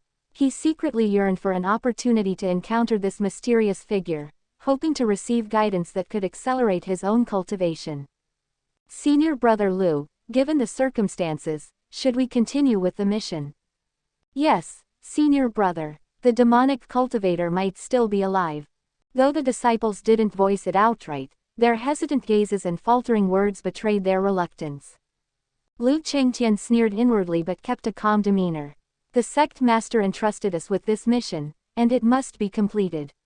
However, since many of you are not in the right state, report the casualties back to the sect. I'll handle the rest alone. Ah, Senior Brother, that's not proper. Wanqing Mountain is dangerous. How can you manage alone? Hearing their insincere protests, Li Qingran curled his lip in disdain. This is my decision. As the team leader, I command you to obey. Seeing no room for argument, the disciples reluctantly expressed their gratitude and left, leaving Li Qingran alone under the pine tree. Cowardly fools, he muttered. People like you will never seize opportunities. Continuing the mission wasn't just about appearances or orders. It was about opportunity. Fewer people meant a bigger share of the pie. In the small hut, all was peaceful. Senior, this junior is endlessly grateful to you for restoring my Dantian. Li Qingran bowed toward the ceiling, struggling to express her joy and gratitude. Words felt inadequate, and the more she said, the more superficial they seemed. Instead, she decided to keep her feelings in her heart. No need for thanks, you're my virtual girlfriend, after all. Seeing Li Qingran's affection level rise to 60, Chen Huaian couldn't contain his glee. As your cyber boyfriend, it's only natural to help you out. Li Qingran, just focus on cultivating and trample those who look down on you. I may be stuck in this lifetime, but you're different. You may be data, but even data can grow. Before the game officially launches, I'll make you the strongest female cultivator. That way, I can die a happy man and reincarnate as the world's richest tycoon. What Li Qingran heard. Cultivate diligently and remain humble. Yes, Senior, I will not disappoint your expectations. Li Qingran bowed deeply, her expression solemn. Yet in her heart, she couldn't help but think, Senior is as cold as ever, but he's surprisingly reliable and comforting. A small smile escaped her lips before she quickly composed herself. From her storage ring, she retrieved a bracelet made of spirit stones. Senior, this is a fortune bracelet I made. The materials are not exceptional, so I hope you don't mind. Once I have better resources, I'll craft you a new one. She had used low-grade spirit stones, her only available resources, to make the bracelet. High-grade materials like spirit crystals were essential for maintaining the advanced spirit-gathering formation and couldn't be spared. Your virtual girlfriend, Li Qingran, has made you a small gift. It has been sent, please check your inventory. A gift. Li Qingran, you're the best. Chen Huaian grinned widely at his phone, feeling that every penny he had spent was worth it. Official game mechanics or not, the emotional value was priceless. Meanwhile, in Cangyun Realm, Li Qingran heard. Not bad. Thoughtful of you. Later that night, Chen Huaian found himself in a budget hotel, still clutching his phone. Last time, that protective talisman was pretty subpar. It couldn't even survive a single climb without the ink washing off. He grumbled but held on to hope that this new gift would be of better quality. From the shadows of a shoebox, 2 glowing cat eyes peeked out. What's this human idiot grinning at on that black box? The eyes belonged to a black cat, whose sleek form slipped silently onto the table. My current body is too weak for a direct confrontation. Plus, this human seems to have some unique abilities. It's safer to act while he sleeps. As the moonlight filtered through the window, the cat's shadow on the wall morphed into a terrifying beast. The world outside fell silent. Time itself seemed to thicken. Chapter 29. What a sword. All living beings are at their most vulnerable when they sleep, vulnerable enough to be killed by entities far weaker than themselves. And now was no exception. The black cat crouched low, its gaze fixed on Chen Huaian's exposed neck. Having only recently awakened, it was still too weak to face an adult human in direct combat. However, with more time to recover and a few more prey to restore its vitality, even those 4-wheeled steel contraptions would no longer pose a threat. The thought of those vehicles made the cat's eyes flicker with hatred. Those cunning humans had hidden themselves inside fast-moving steel boxes. Caught unaware during their first encounter, it had nearly been run over. Its revenge would begin now, by devouring this human. Whoosh! The black cat leapt at Chen Huaian, moving so quickly it blurred into a shadowy streak. Its claws extended, leaving crimson trails in the air, aimed directly at the man's throat. Just as it was about to strike. Roar! A thunderous dragon's roar exploded in its mind, making the cat dizzy. Its nimble limbs stiffened, and it dropped to the floor like a lump of dead weight. Ancestral dragon. This aura, how is this possible? Trembling, the black cat staggered to its feet, shaking its head to clear the disorientation. It looked again at the sleeping man, disbelief filling its round eyes. The noise caused Chen Huaian to smack his lips and roll over, the blanket slipping to reveal his bare back. On his skin, a black dragon tattoo coiled and writhed, its golden eyes glowing faintly with an aura of dominance. As if sensing the cat's gaze. Roar! Another dragon's roar reverberated in its mind. The black cat froze as the tattooed dragon leapt off Chen Huaian's back. What the? Isn't this overkill? Terrified, the cat turned to flee, but the dragon's tail, edged with golden scales, lashed out and swatted it straight back into the shoebox. Bang! The lid snapped shut. Curse it all. This human has the protection of an ancestral dragon. Curled up in the box, the cat shivered in pain. Its organs burned as if on fire, and it spat out a mouthful of blood. Having just awoken, its body was fragile. In this era of spiritual energy scarcity, healing was already difficult. Add to that its earlier injuries from being struck by a car and attacked by a bird, it had barely survived. Now, the dragon's strike had worsened its condition considerably. Ease. I must leave. This place is too dangerous. It tried to steady itself but felt faint. After staggering 2 steps, it collapsed inside the box, unconscious. The moonlight remained serene, washing over the room. The dragon tattoo circled the bed once before returning to Chen Huaian's back. In his sleep, Chen Huaian chuckled, scratched his rear, and rolled over again. At 7 a.m., Chen Huaian's alarm went off. He reached out blindly, grabbing his phone and swiping to unlock it, revealing a face with deep dark circles. Virtual girlfriend. Activated. On screen, Li Qingran was seated cross-legged on her bed, meditating and absorbing spiritual energy from the mid-level spirit gathering formation. Status. Cultivating. Progress. 7631 9999, 8th layer. Remaining lifespan. 273 years. Affection level. 60, close. Not bad. Chen Huaian perked up, immediately awake upon seeing her progress. Although he could only afford a mid-level spirit gathering formation due to his dwindling funds, Li Qingran had still managed to ascend 2 whole layers overnight. Her rapid advancement was remarkable. This was the terrifying power of a supreme Dantian. Smiling with satisfaction, Chen Huaian tapped her shoulder in the interface, triggering several reward notifications. 3 golden bags materialized on Li Qingran's desk. Spirit Stone Mystery Box. Contains random rewards such as 1 spirit crystal, 99 high-grade spirit stones, or 999 mid-grade spirit stones. Guaranteed minimum, 1,000 low-grade spirit stones. For Li Qingran only. Not bad, I guess, he muttered, unimpressed by the small rewards. His focus was on the grand prize awaiting Li Qingran when she reached the peak of the Qi refinement stage. The prize's interface glowed with a dazzling purple light. Tideborne technique, low tier profound rank. The description made his eyes widen in awe. Wow, no wonder this is a reward from the system. It's terrifyingly good. Although he hadn't asked what cultivation technique Li Qingran currently practiced, he doubted it was anywhere near as exceptional as this one. Opening her profile, he found her technique. Qian technique, low tier profound rank.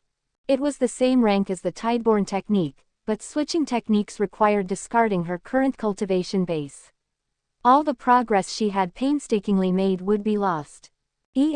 Better hold onto it for now, Chen Huaian mused. He noticed the Tideborne technique wasn't marked as exclusive to Li Qingran, sparking a curious thought. Could I use this myself? His mind wandered to the Green Lotus sword manual. What if he needed to learn the Tideborne technique first to unlock it? Shaking his head, he dismissed the thought. These game developers sure know how to make everything feel serious, as if cultivation will make you a real immortal. Just then, 2 notifications popped up. Your virtual girlfriend's gift has arrived. Your selected loot has arrived.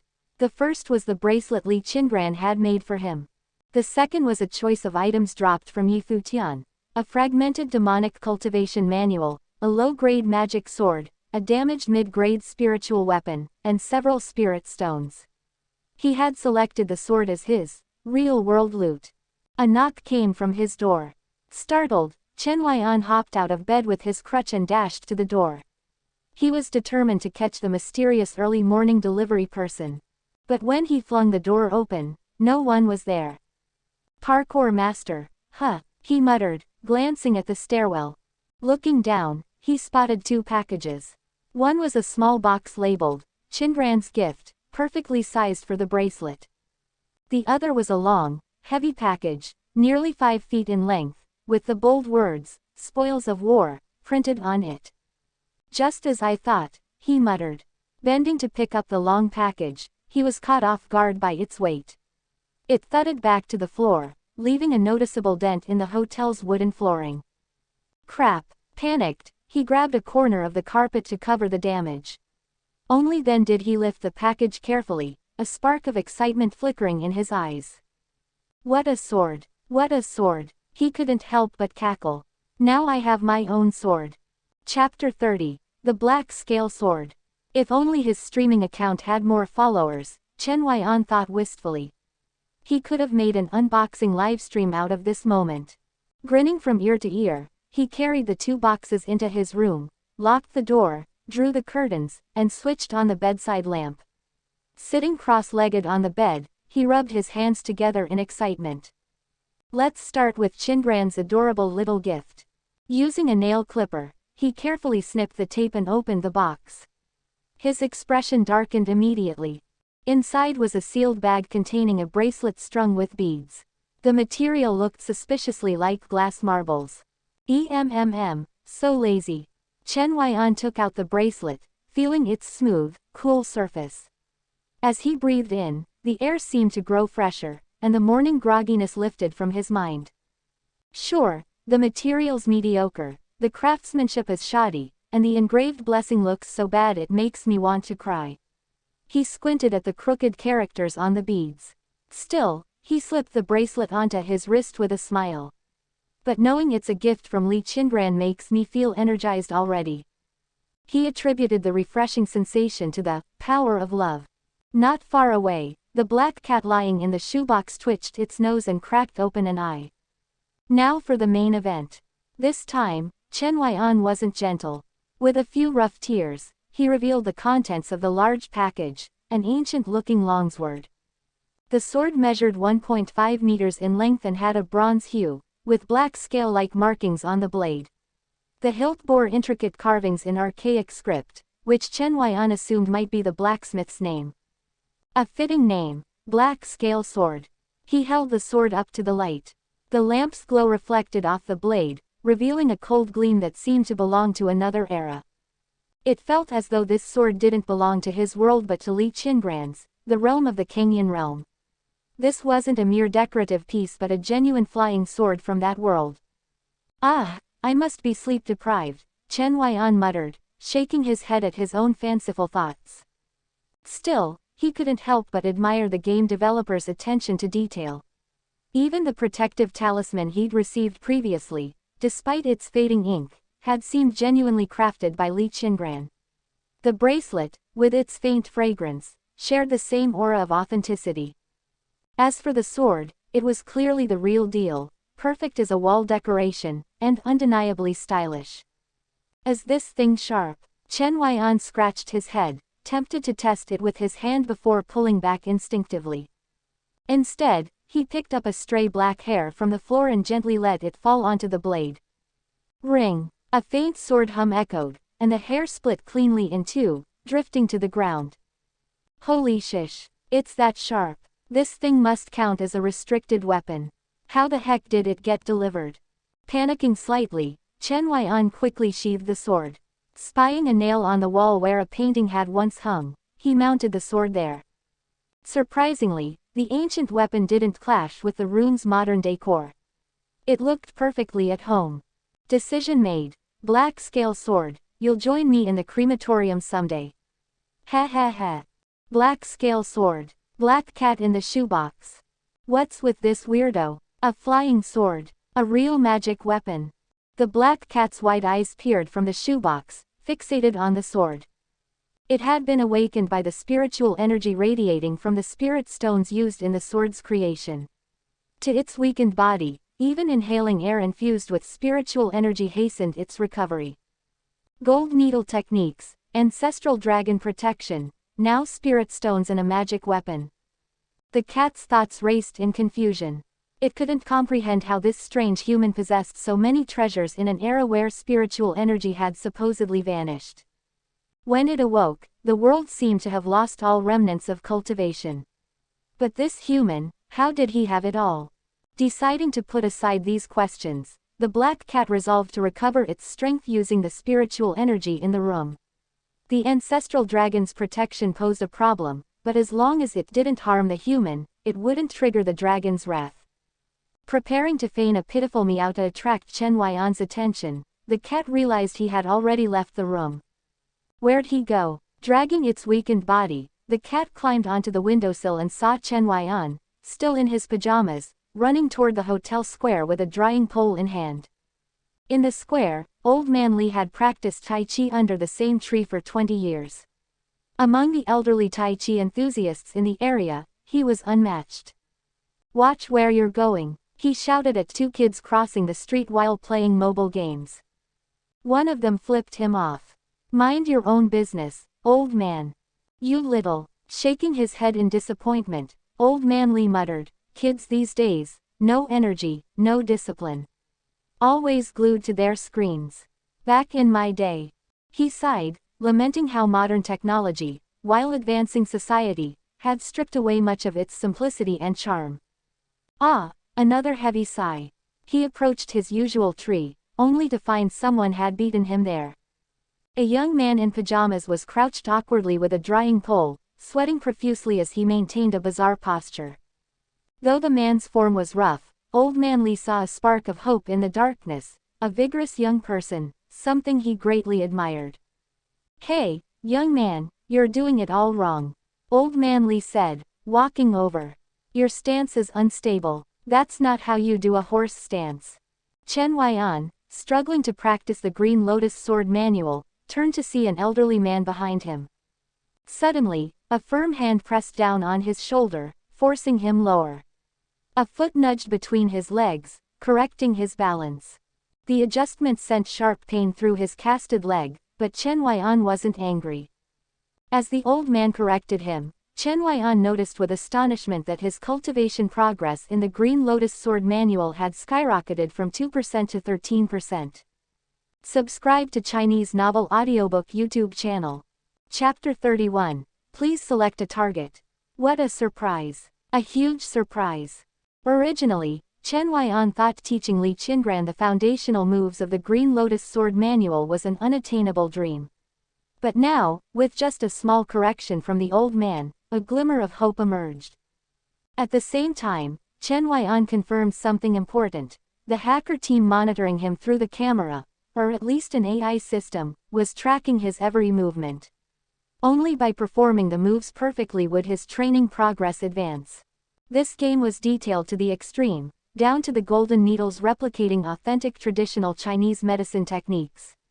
It was evident that the foundational chapter of the Green Lotus Sword Manual was adapted from genuine martial arts, meaning precise movements were essential. Master. Chen Huaian turned to bow with deep gratitude, his eyes brimming with tears. Thank you for correcting my moves, Master. Old Li was utterly dumbfounded. Then, a surge of joy rushed straight to his head. Master. Sure, sometimes his old friends called him that as a joke. But being addressed as Master by a young person, this was a first. The young man in front of him looked sharp and upright. Despite his shaved head and pale complexion, he seemed genuine. What's more, Old Li noticed something unusual, the cast and swelling on Chen Huaian's leg. A young man like you with this kind of injury, and you still came out early in the morning to practice martial arts. He pressed lightly on the leg, his brow furrowing as he felt the hardened cast and swollen lump beneath. Young man, give me your wrist. Without waiting for a reply, Old Li checked Chen Huaian's pulse, his face growing darker with each second. Terminal cancer, Chen Huaian said nonchalantly, noticing the old man's worried expression. I know my condition, no need to sugarcoat it. And I must say, your pulse reading is remarkably accurate. Old Li sighed deeply. Young man, with this illness, how are you still smiling? Since it's inevitable, why not face it calmly? Chen Huaian replied with a carefree smile. All I want in my remaining days is to live a fulfilling life.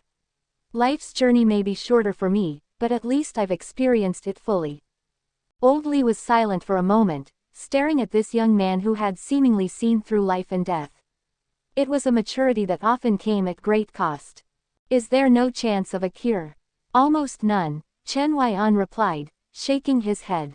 Even if I had insurance, it would only buy me time, not a cure.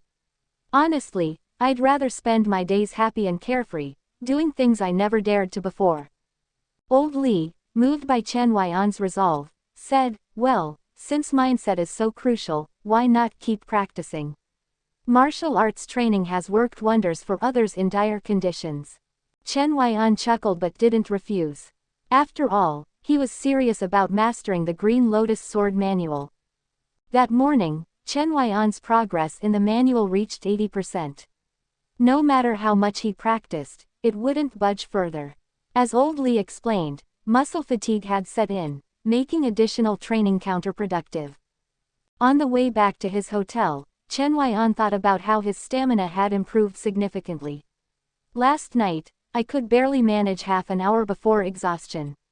This morning, I lasted 5 to 6 hours without breakfast. His gaze landed on the glass bracelet on his wrist. One of the beads seemed dimmer. I get it. Chen Huaian laughed, clutching the bracelet tighter. The cancer might have shortened his lifespan, but it seemed to have awakened some hidden potential in his genes. Back at the hotel, he opened the skill interface for golden needle acupuncture. To upgrade to the next level, he needed to perform the spring needle technique 1,000 times. He had only managed 3 so far. $9.98. Chen Huaian stared at his balance and grinned. Time to swipe. With the payment complete, the skill interface shone brilliantly, upgrading the golden needle acupuncture to level 2 and unlocking the pulse opening needle technique. He eagerly chose to start the training sequence.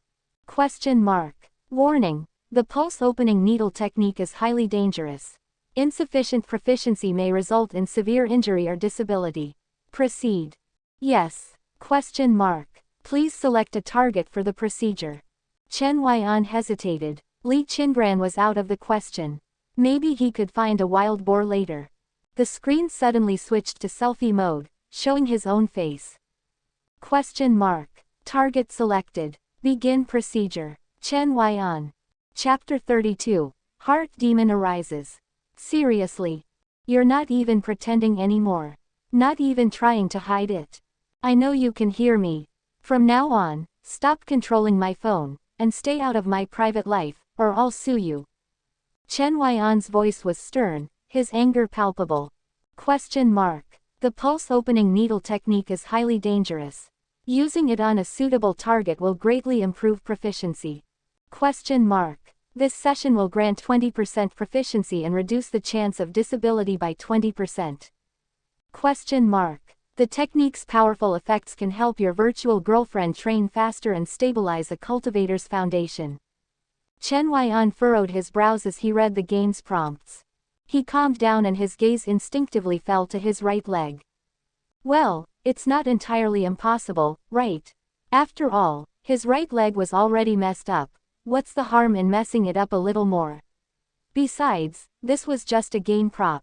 What's the worst that could happen? It's probably just exaggerating the risks. From its perch on the couch, the black cat watched Chen Huaian tapping away at his phone with suspicion. It needed to stay close to absorb the spiritual chi radiating from Chen Huaian's spirit stones, but it didn't dare get too close, wary of the ancestral dragon aura protecting him. What's this brat messing with now? The black cat edged closer, its curiosity piqued. Wait a second, could it be, all the treasures this human has come from that black box? If I steal it, his fortunes will become mine.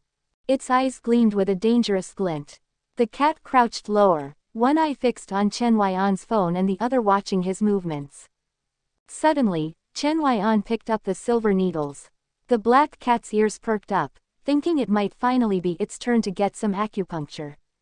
But to its shock, Chen Huaian drove the needle straight into his own right leg.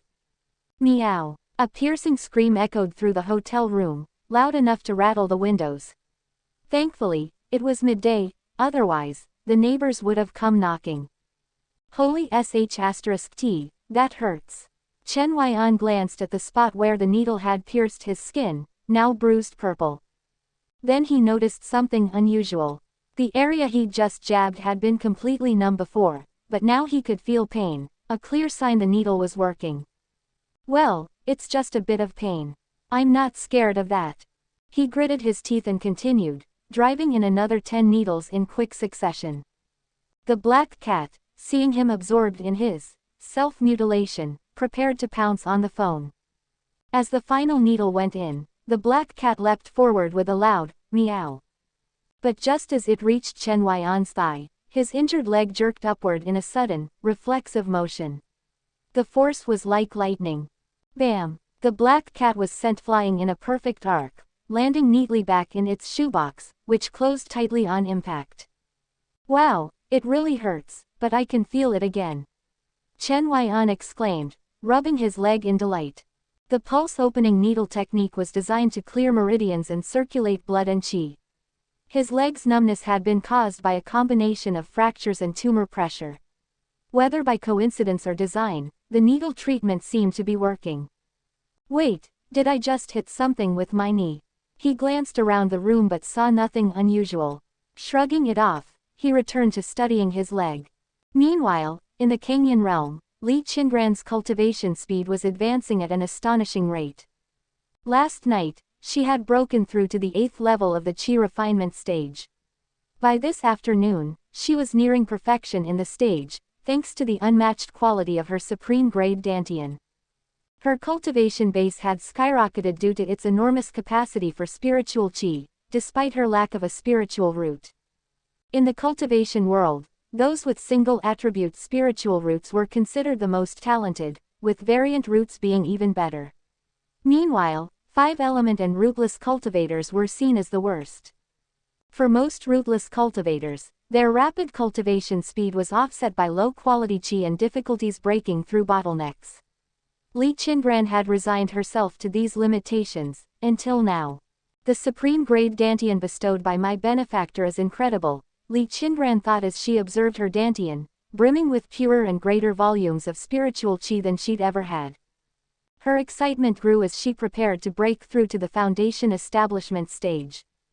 But just as she was gathering her strength, an excruciating pain erupted in her mind, and a suffocating darkness swallowed her whole. In the darkness, an elder in a green robe appeared, Taoist Qingran, her former master. Li Qingran, you harmed your junior sister, how unrighteous. You neglected my teachings and tarnished the sect, how unfilial. You bullied outer disciples after being demoted, how unjust. And you dared to think of betraying the sect for another master, how disloyal. His booming voice echoed through her mind, shattering her focus and scattering her qi. The shadow of her senior brother, Li Qingran, loomed beside Qingran. He sneered coldly. Li Qingran, someone as treacherous as you dares to dream of advancing. Ridiculous. Other figures followed, each one hurling accusations and insults. No, I didn't. Li Qingran clutched her head, curling up in the freezing darkness. She wanted to refute them, but 1,000 shadowy hands silenced her, leaving her isolated and unheard. The specters of her sect's members continued to accuse her, their voices drowning her protests. Among them, her sixth junior sister, Mu Beishuang, stood beside Lu Chengtian, shielded by the crowd's approval. She smiled softly, her lips moving just enough for Li Qingran to hear her whispered words. Senior sister Li Qingran, just disappear. Someone like you doesn't deserve to live. Chapter 33, A Change of Heart. Oh right, I rescued a black cat yesterday. I wonder how it's doing now, Chen Huaian said, standing up and heading toward the shoebox. Inside, the black cat, still dazed from the earlier blow, perked up at the sound of movement. It braced itself, ready to charm Chen Huaian and get closer to him. But just as Chen Huaian was about to open the box, buzz! His phone on the coffee table vibrated with a notification. Chen Huaian paused and sat back down on the couch, leaving the black cat's hopes dashed once again. It slumped back into the shoebox, its fleeting aspirations crushed. Question mark. Your virtual girlfriend is under attack by heart demons. The message made Chen Huaian jump. He quickly opened the app, where he saw Li Qingran sitting cross-legged on the bed, meditating. Her face was pale, sweat dripped from her brow, and her lips were an ominous shade of blue. Her expression was one of deep anguish, with dark energy gathering ominously at her brow. Heart demons. At the qi refinement stage, Chen Huaian muttered in confusion. He had read enough cultivation novels to know that heart demons usually appeared only during advanced stages. Opening Li Qingran's status bar, he found an explanation for the condition. Question mark. Heart demon arising. Heart demons are unrelated to cultivation stages and stem from a practitioner's inner thoughts, obsessions, malice, greed, and more can give rise to them. They can form naturally through experiences or be induced by certain demonic techniques. To defeat a heart demon, one must break free of the inner thoughts that bind them. So it's about what's troubling her. But what exactly is weighing on Li Qingran's mind? Chen Huaian racked his brain for answers, recalling Li Qingran's backstory.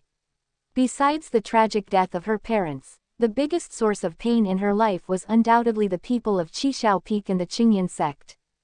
Knowing the source, however, was one thing, solving it was another.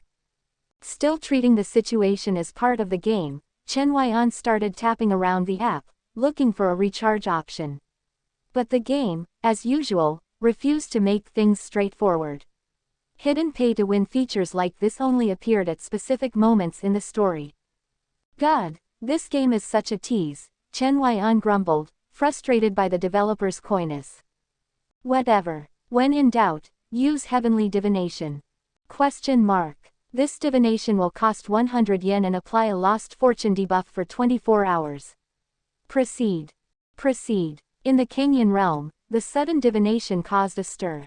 Again, that mysterious powerhouse is divining twice in one day. What's happening in the Cangyun Realm that warrants this? First a divine pill appeared at Wanqing Mountain, then spiritual light surged skyward. Could these be connected to the divinations?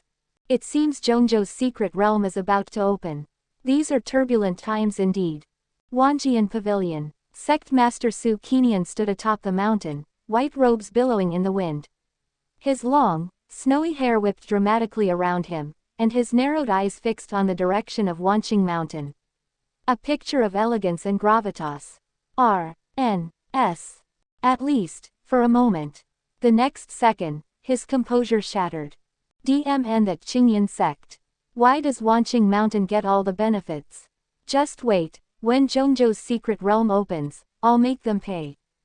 Sect Master. A pavilion elder descended from a flying sword, bowing respectfully. Two pressing matters require your attention. What matters? Su Qinian smoothed his robes, resuming a calm demeanor. First, we're broke. What? The spirit stone mines in the back mountain have been completely depleted, the elder explained with an uneasy expression. DMN it. I knew this day would come, but so soon. Su Qinian clenched his fists. Wanjian Pavilion was already infamous as the poorest sect in the Cangyun Realm. And the second matter, our sect's guardian beast has gone into heat. It's demanding to mate and has threatened to destroy the spiritual herbs in the back mountain if we refuse. Su Qinian's eye twitched. Taking the beast to the 10,000 Beasts sect for mating would cost money, and ordinary beasts wouldn't satisfy it. Letting it destroy their herbs was also unthinkable. After a long pause, Su Qinian finally made his decision. Tell it to hold it in. If it can't, we'll neuter it. What? The elder gaped in horror. I said neuter it. Su Qinian roared, his eyes flashing with murderous resolve.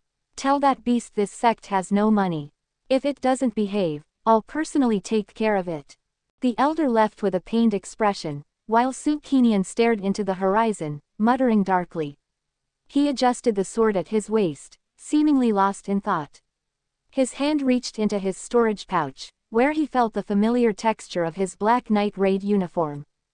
Guess I'll find a way to get some money. Heavenly divination complete. To overcome her heart demon, Li Qingran must return to the Qingyan sect and sever her ties to Qishao Peak completely. Warning, Li Qingran is suffering from a heart demon backlash, and her cultivation base is about to regress. Use the pulse opening needle in conjunction with the free supreme grade heart protection pill to stabilize her foundation. This use of the needle carries no risk. You have gained the lost fortune status for 24 hours. A free supreme grade pill. Chen Huaian was shocked. The developers actually gave me something for free. Have they finally grown a conscience? A flash of green light appeared, and the pill materialized on the table. Meanwhile, at Qingyan sect's Qishao Peak, Xiao Yifeng had just returned to his cave and eagerly retrieved his pill furnace. I finally got a supreme grade heart protection pill. Once I figure out how it's made, I'll refine it myself and amaze everyone, including junior sister Mew. Reaching into his storage pouch, his face went pale. Gone. Everything I bought is gone. My supreme grade heart protection pill. Chapter 34. Li Qingran, you're so stupid. The theft of a supreme grade heart protection pill from an inner disciple of Qishao Peak was no trivial matter. Especially when the pill, worth tens of thousands of mid-grade spirit stones, had cost Xiao Yifeng all the connections he could muster. To buy it, he had borrowed from everyone willing to lend. He thought that as an alchemist, learning to refine a supreme-grade heart protection pill would allow him to easily repay his debts. When asked about the theft, Xiao Yifeng stammered out that the pill had vanished from his storage pouch without explanation. He swore it had been there when he returned to Qingyan sect and checked it before heading up the mountain. The elders and Taoist Qingshan, who had been ready to rally behind him, were left speechless by the sheer absurdity of the situation. Sect Master Wu Duantian issued an order for a sect-wide lockdown and an inspection of all disciples' belongings. After much chaos and an exhausting search, they turned up nothing. If I ever find out who stole my pill, I'll tear them limb from limb. Xiao Yifeng swore to the heavens.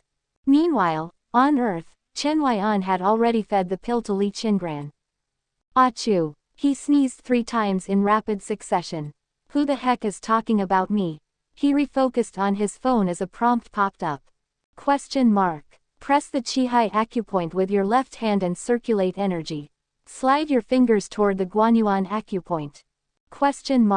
Use your right hand to perform acupuncture according to the pulse opening needle technique. The screen zoomed in, highlighting Li Qingran's waist and abdomen. Due to her battle with the heart demon, sweat soaked her thin clothing, leaving her attire almost translucent. The damp fabric clung to her skin, outlining the elegant curve of her waist. Beneath her top, her undergarment, a pale green dodo, was visible, embroidered with a lotus leaf and a small frog. In the corner, the words, Li Qingran, were stitched in clumsy, crooked handwriting. Wait, is that her handwriting? Any fleeting inappropriate thoughts vanished as Chen Huaian stared at the childish scrawl. It reminded him of the poorly written characters on his talisman and bracelet. Shaking his head, he focused on the task at hand. Guided by the glowing acupoints on the screen, he pressed the indicated spots with his fingers. Li Qingran's body trembled slightly under his touch. Did that hurt? Chen Huaian wondered to himself, oblivious to Li Qingran's reaction. Inside her mind, Li Qingran continued to struggle in the murky darkness, surrounded by taunts and accusations. Every inch of her body felt like it was being torn apart, her soul pierced and shredded by cruel words. You think you can reach the foundation establishment stage? Laughable. Trash like you deserves to have your cultivation crippled. Get out of Cangyun sect. Get out. Someone like you doesn't deserve to live. Despair engulfed her. She reached out desperately, but her hands grasped only cold, empty air. The mocking faces drew closer, mouths opening wide as if to devour her.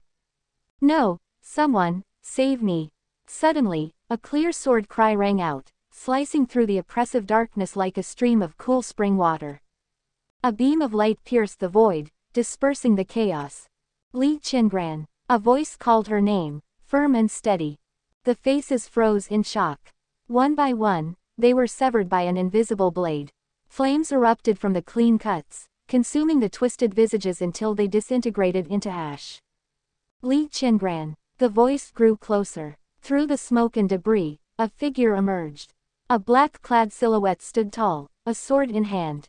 White hair cascaded down their back, and a majestic five-clawed black dragon coiled around them, its golden eyes burning with authority. Predecessor, Li Qingran murmured, her voice trembling.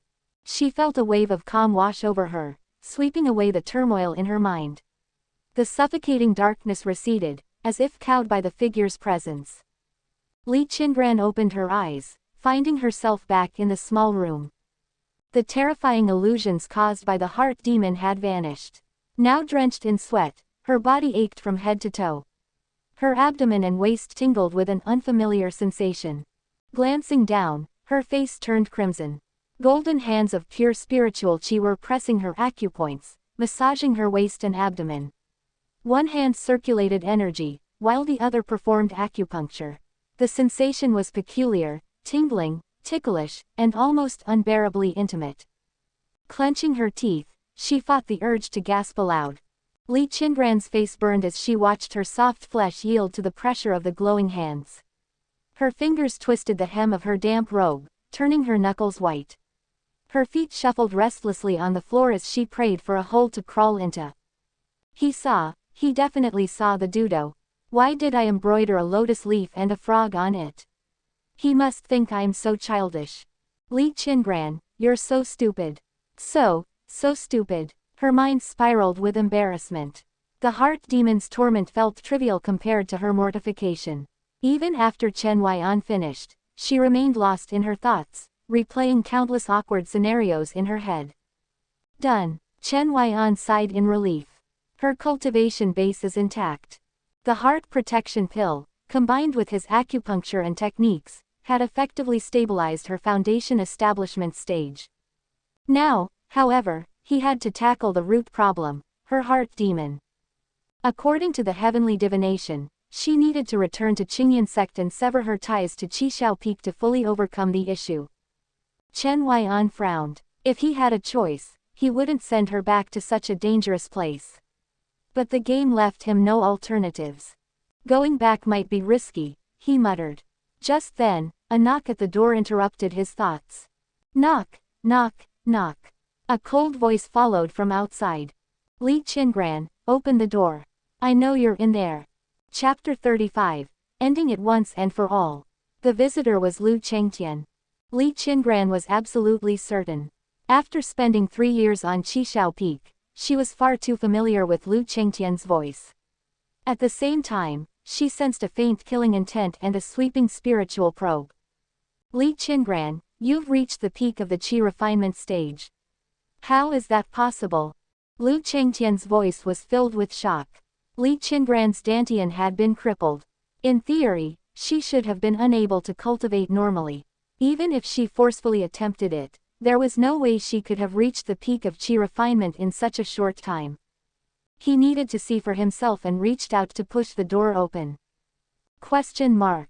Someone is attempting to barge into your virtual girlfriend's room. Please choose a countermeasure.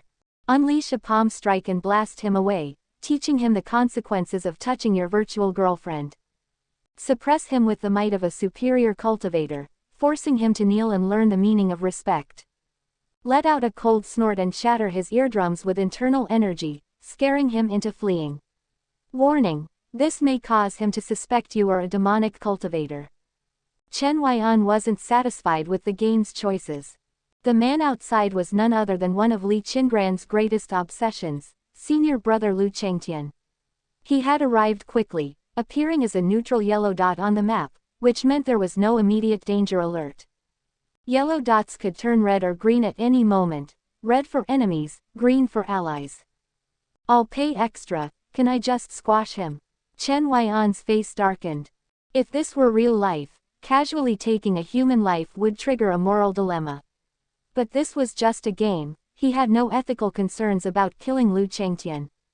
After waiting a moment, no new pay-to-win options appeared. Clearly, Lu Chengtian was part of an essential plotline and couldn't be killed outright. But Chen Huaian quickly realized something. Lu Chengtian was a heart demon for Li Qingran. The customer service had mentioned that Li Qingran had to sever her own heart demons, so naturally, she had to deal with Lu Chengtian herself. He was curious to see how the story would unfold. After thinking it over, he chose option less than 2 greater than. Since Lu Chengtian was just a stepping stone for Li Qingran, he wouldn't interfere. This damn door won't budge. Outside the cabin, Lu Chengtian was getting anxious. Just as he was about to channel his spiritual energy and punch the door open, an overwhelming pressure suddenly descended upon him, crushing him like a mountain. Ah! Crack! His blood surged chaotically, his internal organs feeling as if they were being crushed by an iron grip. Unable to hold himself up, his knees slammed into the ground, shattering the stone tiles beneath him. Panic flooded Lu Chengtian's mind. In the entire Cangyun sect, only his master, the sect leader, and a few elders could suppress him purely through their aura. But this pressure, it was even more devastating than what those elders could unleash. He couldn't muster the slightest resistance. Junior of the Cangyun sect, Lu Chengtian of Qishao Peak, I was unaware that senior was inside. I have been disrespectful, and I... Shut up. A thunderous voice erupted from within the cabin. A powerful gust of wind slammed the door open, then shut it again with a deafening bang. Lu Chengtian was sent flying backward, landing in a crater left by a previous lightning strike. He felt as though his abdomen had been punched with immense force, his internal organs twisted in pain, and the words he had been about to say died in his throat. Qingran, this is someone from your sect. I won't interfere.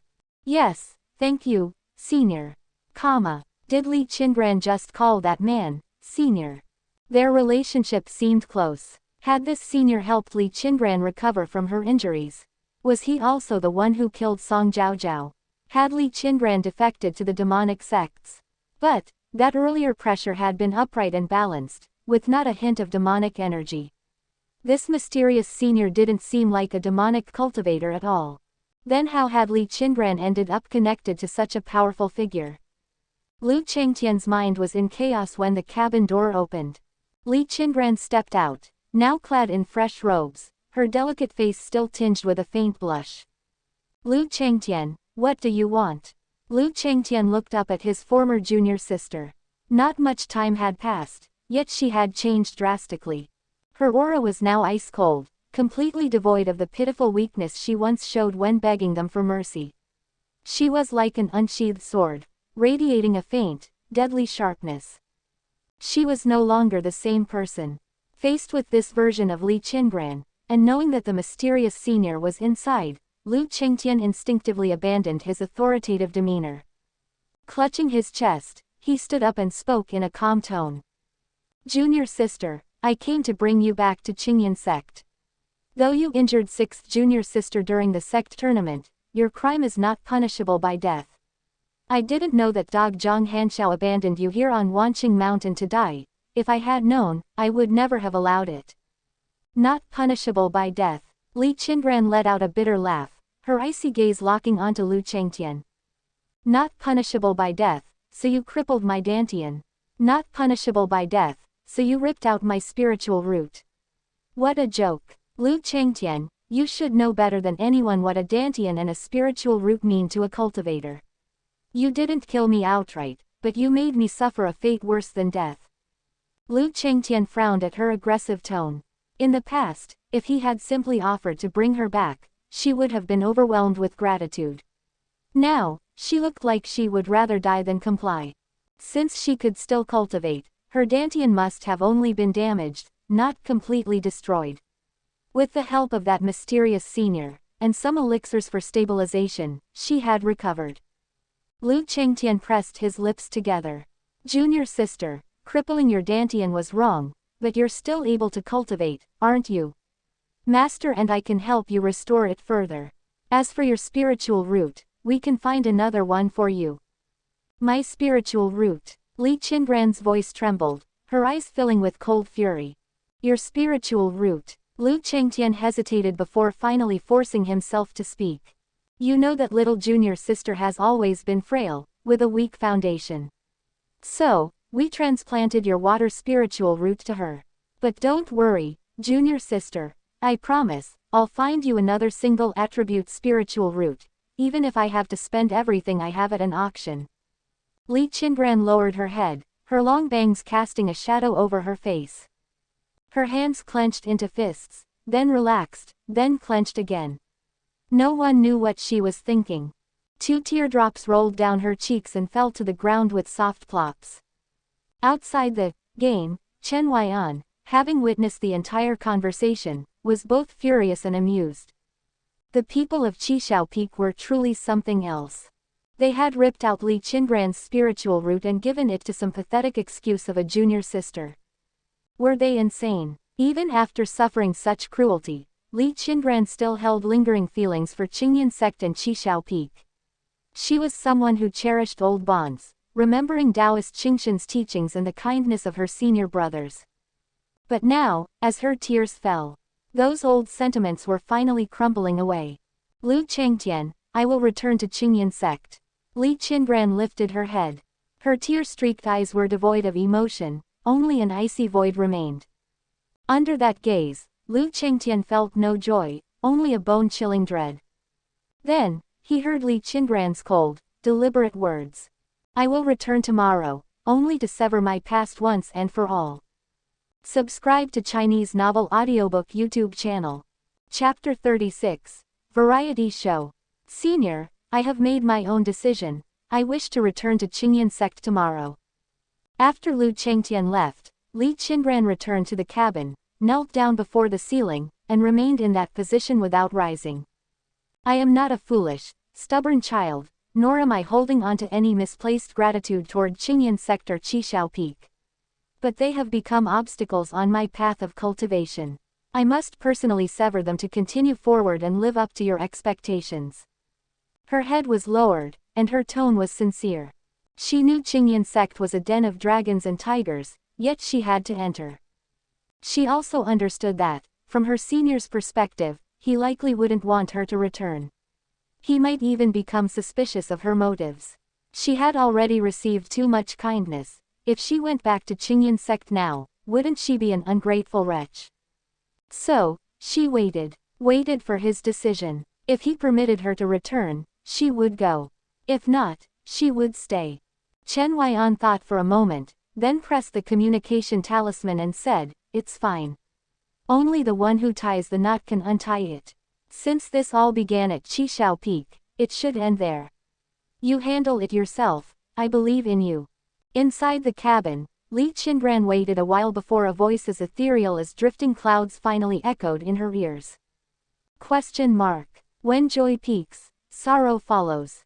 One must understand the ebb and flow of fate. Every cause has its effect, every bite and sip predestined. This is your burden to bear. Go.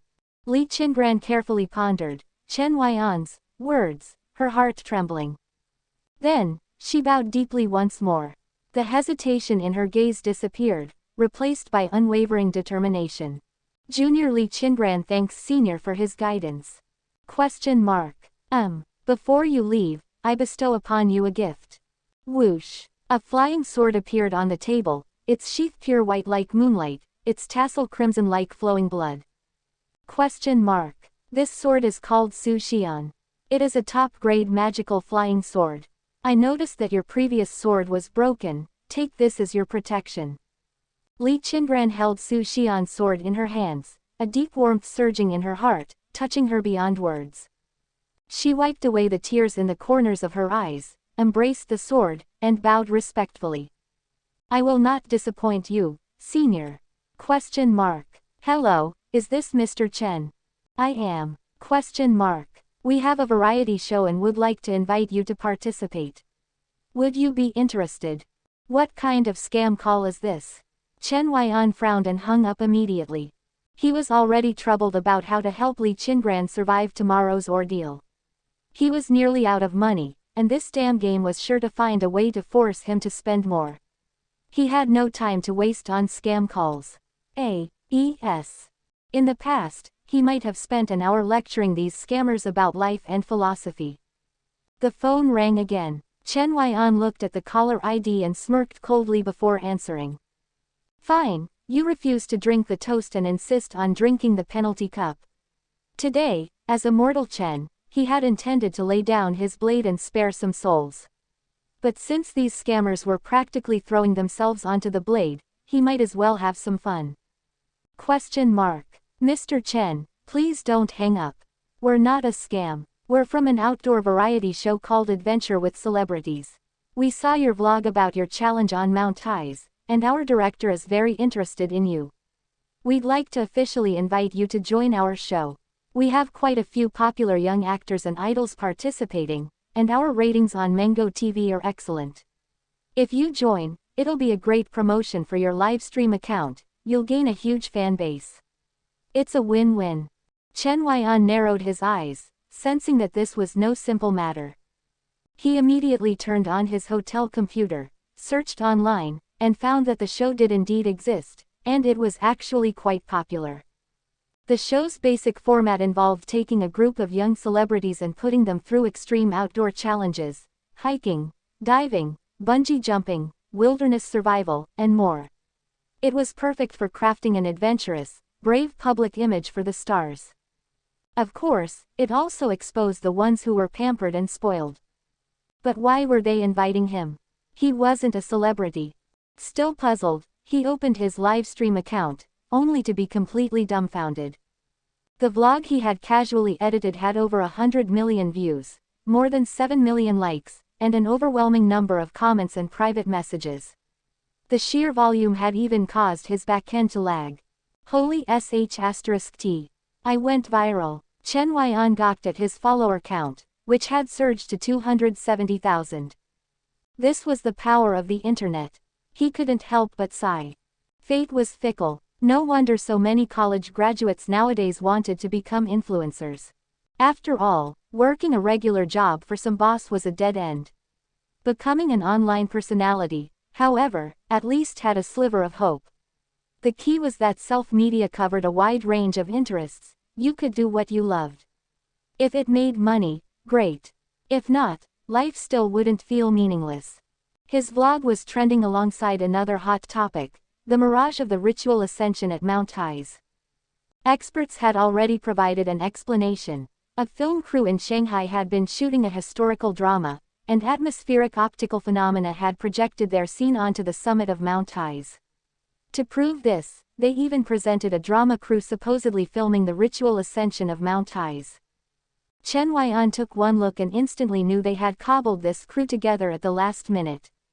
The Emperor, They cast did wear a dark imperial robe and was indeed handsome, but his aura was utterly lacking. To put it bluntly, it was the difference between a mudfish and a true dragon. No comparison. Other trending topics related to his vlog were calls for cancer awareness, encouraging patients to fight bravely, and so on. All of them had high engagement. Now it all made sense. His livestream hadn't sold products or begged for donations, and his vlog hadn't been a sob story. From start to finish, his content embodied an unyielding fighting spirit. It wasn't that fundraising or selling products was wrong. Many seriously ill patients relied on those methods for medical funds. But audiences had become desensitized. Scams were everywhere, eroding people's sympathy.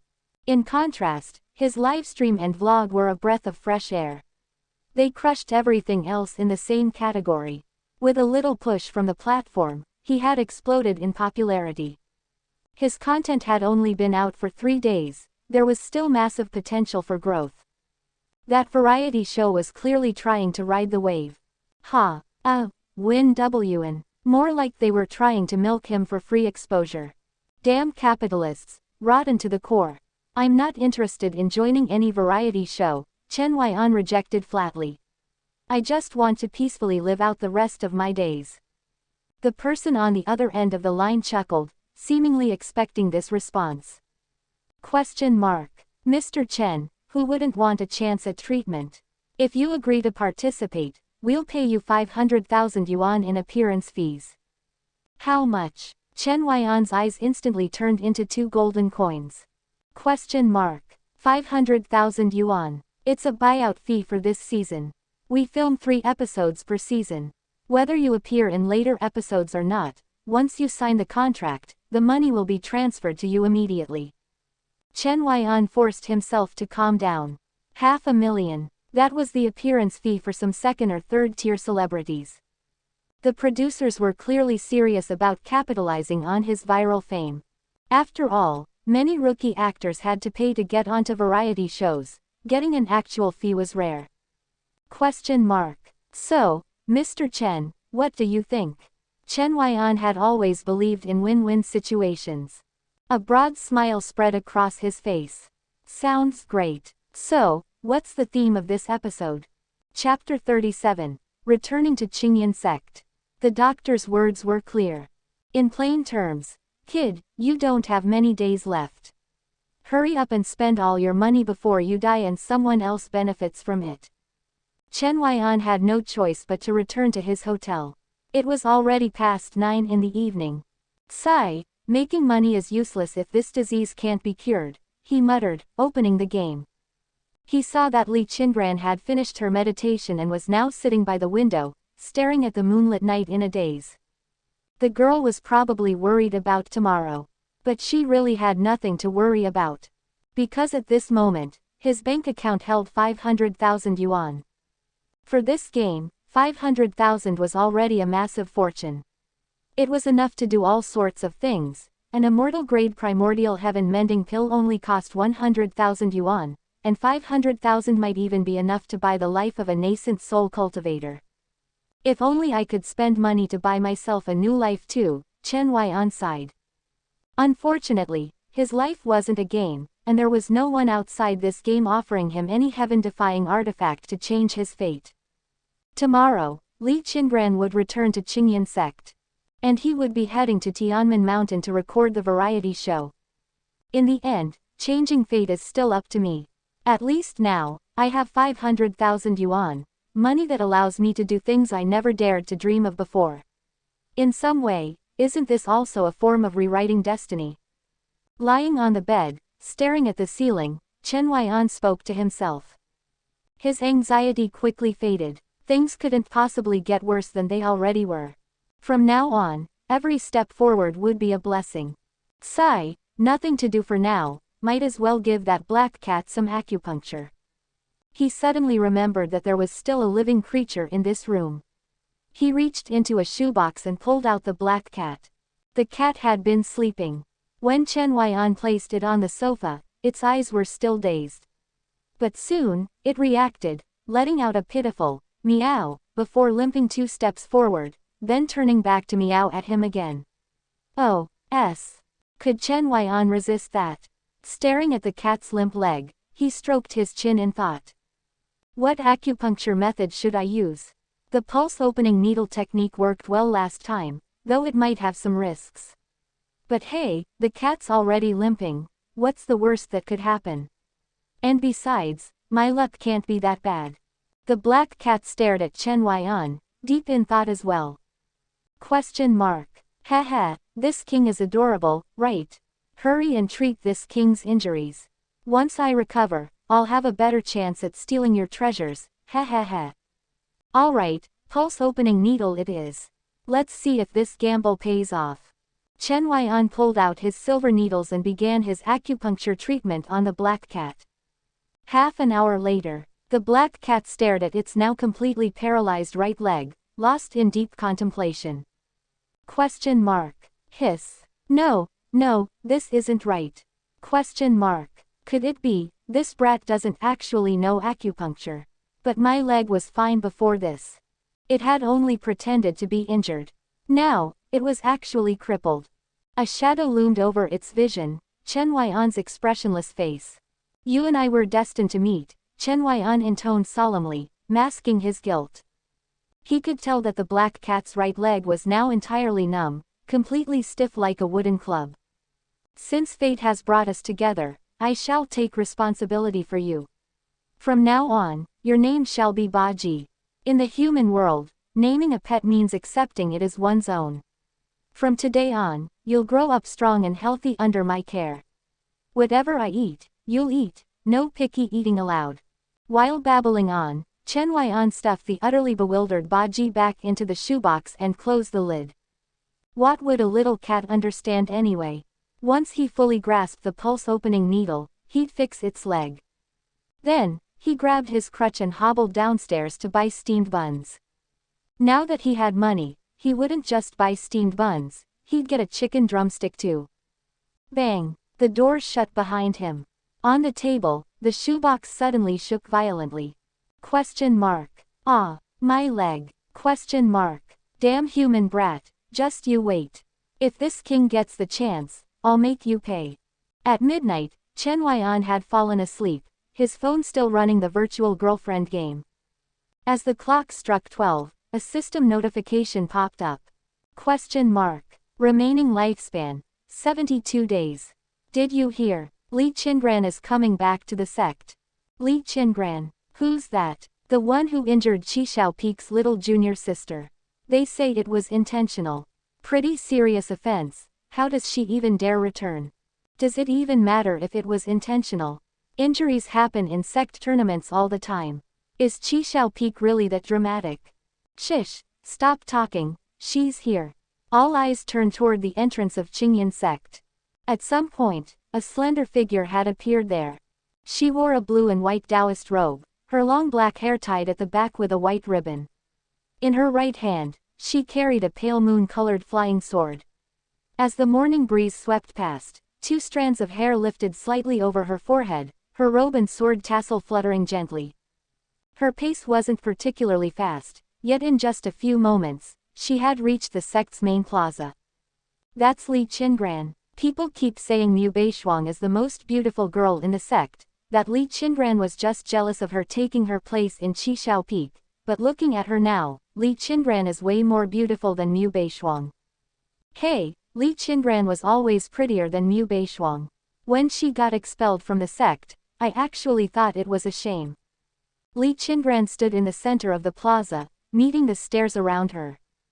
Cangyun sect had around 1,200 disciples, and she could clearly hear the buzzing whispers of their discussions. She didn't know exactly what they were saying. Probably nothing good. Li Qingran, there's nothing to be afraid of. She tightened her grip on Su Xian's sword, its icy sheath biting into her palm.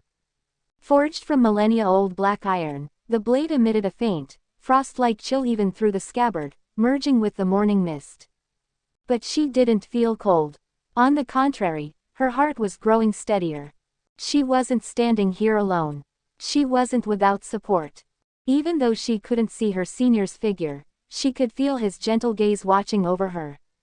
Every day and night, when she was training, eating, sleeping, even bathing, that gaze was always there. At first, she had been shy and embarrassed. But later, she found that without that presence, she would feel uneasy. At some point, she had become completely reliant on him. She knew it wasn't good, but she couldn't control her feelings. She waited. Time passed, the sun shifting slightly. One by one, the sect elders arrived. The doors of the main hall opened, and sect master Wu Duantian stepped out, flanked by his 3 direct disciples. From the peak of Qishao Peak, 5 streaks of light shot forth. A blue flying sword descended first, carrying Taoist Qingxuan. Behind him, Xiao Yifeng, Yun Zimo, and Zhang Hanxiao followed suit, each dismounting their flying swords in the plaza. Li Qingran was the last to arrive, with Mu Beishuang seated behind him. Li Qingran met Mu Beishuang's gaze indifferently. Mu Beishuang, on the other hand, visibly flinched and immediately hid behind Li Qingran. Suddenly, a thunderous roar shook the plaza, making Li Qingran's ears ring. Li Qingran, do you realize your crimes? Chapter 38. Let me see who dares. The one who spoke was Taoist Qingxuan. Li Qingran met Taoist Qingxuan's gaze with cold indifference and said icily, I, Li Qingran, am innocent. For a brief moment, the entire square before the grand hall fell into silence. Everyone stared at Li Qingran in shock. Where did she get the audacity to defy a nascent soul cultivator? To most disciples in the sect, an elder like Taoist Qingxuan was a revered figure, an existence akin to the natural order itself. Whether he was right or wrong didn't matter. His word was law, and they were to obey without question. If something seemed unjust, there were ways to explain it later. But to directly confront a nascent soul cultivator like this, that was nothing short of courting death. Forget about authority, absolute power was the real law here. If a nascent soul cultivator wanted to suppress you with his cultivation level, what could you do about it? In the end, in the cultivation world, strength ruled above all. Sect Master Wu Duantian shook his head and sighed. Li Qingran has a commendable temperament. Even under Elder Qingxuan's pressure, she remains composed. But she's too rigid, unyielding things tend to break. She's not suited for survival in the cultivation world. Innocent. Taoist Qingxuan let out a furious laugh. You dare defy your elders. That alone is an unforgivable crime. Kneel before me. Boom. A terrifying pressure crashed down upon Li Qingran. Even as she gritted her teeth and resisted, she was still being forced down, inch by inch, about to kneel. But at that moment, a gentle force rose up to support her knees. It spread through her entire body, allowing her to withstand Taoist Qingxuan's oppressive might. It's him. Li Qingran's heart warmed. As expected, he had arrived. But there were 7 nascent soul cultivators in Qingyun sect, along with over a dozen core formation cultivators. If he stepped in for her, wouldn't he be in danger? She relied on him, yet she constantly worried for his safety. I've troubled you again, senior. ? It's nothing. A cold voice whispered in her ear. ? As long as I'm here, who dares to humiliate you? In the game, Chen Huaian was awe-inspiring. Outside the game, Chen Huaian was utterly dumbfounded. 10 minutes earlier, just as Li Qingran stepped into the grand hall, a flood of notification windows popped up on Chen Huaian's screen, just as he had expected. ? You have triggered main quest 1.0, help Li Qingran sever ties with Qishao Peak and survive this crisis. This mission is extremely difficult. If you fail, your virtual girlfriend, Li Qingran, will remain at Qishao Peak and ultimately perish in the sect's dungeon. ? Please create your game character. Chen Huaian's mouth twitched. Unbelievable. He had already spent over 100,000 yuan on this game, and only now did it let him create a character. If this damn game hadn't popped up this window, he wouldn't have even known he could make a character. He had thought his character was just some formless mass of spiritual qi, or worse, just a pair of floating hands. Let me see what's going on here. Chen Huaian opened the character creation panel and found that the customization options were quite limited. He could only make minor adjustments to his current appearance. Luckily, he looked decent enough. After a few tweaks, he actually had a bit of an immortal aura. He scrolled to the hairstyle section. His hand froze. Question mark. Limited time offer. Celestial flowing white hair, Wushan. One-time purchase, permanent use. Only 998 yen. Take home a top-tier white-haired style today. What the F asterisk? Chen Huaian's expression became incredibly complex. He had assumed the game wouldn't push microtransactions here, but it didn't even bother pretending otherwise. There were over 100 white-haired styles available. And not just white hair, there were golden, red, silver, and thousands of different hairstyles. The so-called limited time white hair was actually the cheapest option. It looked suspiciously similar to Wei Wuxian's ponytail, except bleached white. He tried it on. Absolutely stunning. 998. Not bad. Way cheaper than those 9,998 ones. I'll buy it. Chen Huaian shook his head. As a devoted fan of white-haired characters, some sacrifices had to be made. Fortunately, he was wealthy now, so this amount was nothing. Next up, outfits. Without purchasing an outfit, he'd be stuck in the default burlap robe, not exactly the look of a grandmaster. He'd barely look better than a beggar on the streets. He needed to buy a proper robe. After careful selection, he chose a black Taoist robe, Dijin, with gold dragon embroidery on the cuffs. Price, 3,988 yen, another limited time offer. The other Taoist robes all cost over 10,000 yen, and some with special abilities were in the hundreds of thousands or even millions. Some even required spirit stones for purchase, though he had no idea how that worked. He couldn't afford those anyway. Now that he had a stylish outfit and flowing white hair, his character finally looked impressive. But compared to the nascent soul-old monsters in the sect hall, who were covered in dazzling treasures, he still fell short. That's where the next microtransaction came in. Question mark. Aura effects. Dragon Ancestors Protection. Gain a divine dragon's blessing. When entering a scene, a dragon leads the way, surrounding you with awe-inspiring might. Single day pass. 9,988 yen per monthly. 288,888 yen per yearly. 3 million yen per permanent. 3 billion yen. Golden Crow chasing the sun, erupt with blazing solar radiance upon entry. Single day. 8,888 yen per monthly. 250,000 yen per yearly. 2.08 million yen permanent. 2.5 billion yen. 1999. Dragon Ancestors Seal. Summon a black dragon's phantom.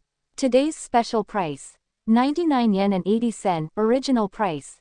998 yen per day. Chen Huaian. After a long pause, he chose the Dragon Ancestors Seal, the best bang for his buck. As soon as he equipped it, a 5-clawed black dragon's shadow coiled around his character. Not quite the full Dragon Ancestors protection, but 99 yen and 80 sen. A steal. Besides, he was up against a nascent soul cultivator, not a bunch of grand immortals. No need to go overboard. There were more expensive things ahead. Finally, the main event, cultivation boost. Instantly reach nascent soul peak 660 million yen per one-day trial 88,000 yen. Instantly reach fusion realm peak 1.88 billion yen, one-day trial 188,000 yen. If this were before, especially before his last hospital visit, he would have scoffed at these ridiculous prices and cursed out the game developers. But now, he simply chuckled and clicked nascent soul peak, one-day trial. 188,000 yen vanished from his bank account. His character erupted in divine radiance, an overwhelming presence sweeping across the game. Right at that moment, Taoist Qingshan's enraged voice echoed. Kneel before me, kneel, make Li Qingran kneel. Hey, Chen Huaian pressed his communication talisman and let out a cold laugh. As long as I'm here, let me see who dares. Chapter 39, So What If I Interfere? At the Cangyun sect Grand Hall Square, two overwhelming nascent soul auras clashed, triggering a spiritual chi explosion centered around Li Qingran. The disciples nearby felt as if their heads were suddenly submerged in water, their ears ringing violently. The force of the clash sent dust and debris flying, stone tiles ripped from the ground by the shockwave, crashing into the sect's outer walls and leaving deep pits in their wake. This is bad. A powerful expert is here. Sect Master Wu Duantian turned pale and urgently commanded the elders beside him, hurry and activate the sect protection formation. Ensure the safety of the disciples. Yes. The two elders didn't dare to hesitate and immediately set to work. But their precaution was unnecessary. That overwhelming aura targeted only Qishao Peak's people, specifically, the arrogant Taoist Qingshan. For the other disciples, it was no more than a gentle breeze. Even the flying debris curved away, avoiding them entirely. However, the disciples behind Taoist Qingshan weren't so lucky. The immense pressure from two nascent soul cultivators bore down on Li Qingran and the others, forcing them to the ground, their faces turning an alarming shade of purple-red. Yet, none of them dared utter a single complaint. Who are you, and why are you interfering in Qingyan sect's affairs? Taoist Qingshan's face was grim. He was the strongest cultivator in Qingyan sect, second only to ancestor Qingyan. Even Wu Duantian, the sect master, was no match for him. But now, this mysterious expert, still unseen, was able to go toe-to-toe with him. Previously, Li Qingran had reported that Li Qingran had met a mysterious senior outside the sect. This must be him. Qingshan had expected this person to give Li Qingran some resources or minor help. He never expected this person to openly stand against Qingyan sect for her. Did this person truly fear nothing, not even Qingyan sect? ? I have interfered. So what? You. Taoist Qingshan almost choked on his own breath. Before he could gather his words, that ethereal voice floated in once again. ? Li Qingran is no longer a disciple of Qingyan sect. I am merely here to settle an old cause and effect. Stay calm. Cultivators deeply respected karma. Whenever cause and effect were involved, the matter was never trivial. Taoist Qingshan frowned. What cause and effect? ? The cause was planted in Qishao Peak. The effect belongs to Li Qingran. ? I will not interfere further, but neither will you. Otherwise, don't blame me for disregarding Qingyan sect's dignity. These words sent a wave of unease through Chen Huaian. If only he could buy the Fusion Realm cultivation upgrade. If he had Fusion Realm power, he wouldn't even need to talk, he'd just cut them all down with a sword. Right now, he could only buy nascent soul perfection, and if all the elders ganged up on him, he'd have to burn his life force and self-destruct to take them with him, assuming they didn't flee first. No, seems like I still have to play the mysterious expert act. Since his character model hadn't been revealed yet, the enemy had no way of locating him. As long as he maintained the air of an unfathomable expert, Taoist Qingshan wouldn't dare make a move. And why was Chen Huaian so sure? Because he could see Qingshan's basic character profile. Less than Taoist Qingshan, late nascent soul 651 years old, cautious by nature, highly suspicious, arrogant and ruthless. Greater than. Chen Huaian was the same type of person. He usually acted carefree, but in truth, he was always scheming. If someone provoked him, he'd ensure they suffered true despair. Qingshan, too, was this kind of person. And until he figured out Chen Huaian's true identity, Qingshan would behave himself. Just as Chen Huaian expected, Qingshan, Wu Duantian, and the other elders all turned pale at his words. What did he mean by not considering Qingyan sect's dignity? What level of strength must he have to say such a thing? Wu Duantian wanted to prove Qingyan sect's might, but he had no idea where this person even was. When he sent his spiritual sense out to locate him, there was nothing but empty space. Not knowing the enemy's full strength, he had no choice but to endure the humiliation. You too, continue searching for that person's whereabouts. Wu Duantian ordered two elders to investigate further, while he subtly gestured for Qingshan to remain patient. His voice was transmitted directly into Qingshan's mind. Qingshan, they are in the shadows while we are exposed. Until we understand their power, we must not act rashly. That girl is merely a chi refinement, how much trouble can she truly cause? Let's wait and observe. Qingshan hesitated, then gave a slight nod, withdrawing his oppressive aura, though his icy gaze remained locked on Li Qingran. Li Qingran had brought an outsider to challenge the sect, humiliating Qi Xiao Peak. From this moment on, no matter what, she would never be forgiven. Even if Lu Changtian and the others pleaded on her behalf, it would be useless. Thinking of rejoining Qingyan sect? Hey, ridiculous. Qingshan still assumed Li Qingran wanted to return. But he was stuck in the past. With Chen Huaian backing her, Li Qingran felt at ease. She stepped forward, stopping before the Qi Xiao Peak disciples. Ignoring Qingshan's dagger-like glare, she swept her gaze across them before finally settling on Zhang Hanxiao.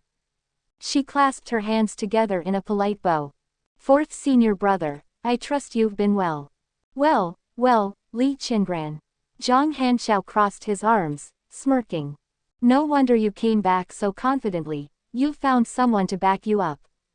This was Qingyan sect. With the elders and sect master present, no matter how strong that outsider was, he wouldn't dare keep defending Li Qingran. Once that senior was gone, wouldn't Li Qingran be at his mercy? Senior is, of course, supporting me. Li Qingran didn't deny it. She simply held her Su Xian sword, looking Zhang Hanxiao in the eye. "But do you still remember, fourth senior brother, before I was expelled from Qingyan sect, who is it that covered for you whenever you got into trouble? Who paid off all your gambling debts? If not for me, your reputation would have been ruined long ago." Zhang Hanxiao's face flushed red, humiliated by the public exposure of his past. "You, what nonsense are you saying? Stop slandering me." Slander. Li Qingran reached into her storage bag, pulled out a stack of debt records, and threw them into the air. The papers fluttered down like falling snow, the sheer number shocking everyone. Her cold voice cut through the silence. "These are all the records of the debts I paid for you. I kept track of them at first, but I couldn't write fast enough to keep up with your reckless spending. Zhang Hanxiao, in public, you are Qi Xiao Peak's brilliant fourth senior brother. But in reality, you're nothing more than a parasite feeding off your junior sister." A storm of murmurs erupted among the disciples.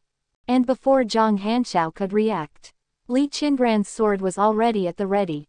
"Very well, draw your sword." Chapter 40 Battle against Zhang Hanxiao. Zhang Hanxiao, the top-ranked disciple in Qingyan sect's mission records, was undeniably powerful. Although he indulged in gambling and pleasure, his talent was remarkable. At not even 30, he had already reached the mid-stage of foundation establishment. Within Qi Xiao Peak, he was slightly older than Mu Beishuang and Li Qingran, though his cultivation level was lower than that of Lu Changtian and others. However, he had always kept Li Qingran firmly under his thumb. Back when she was still on Qi Xiao Peak, Zhang Hanxiao often used her as a sparring dummy, and she had never been able to defeat him. Both of them practiced Qi Xiao Peak's signature sword technique, Little Formless Sword.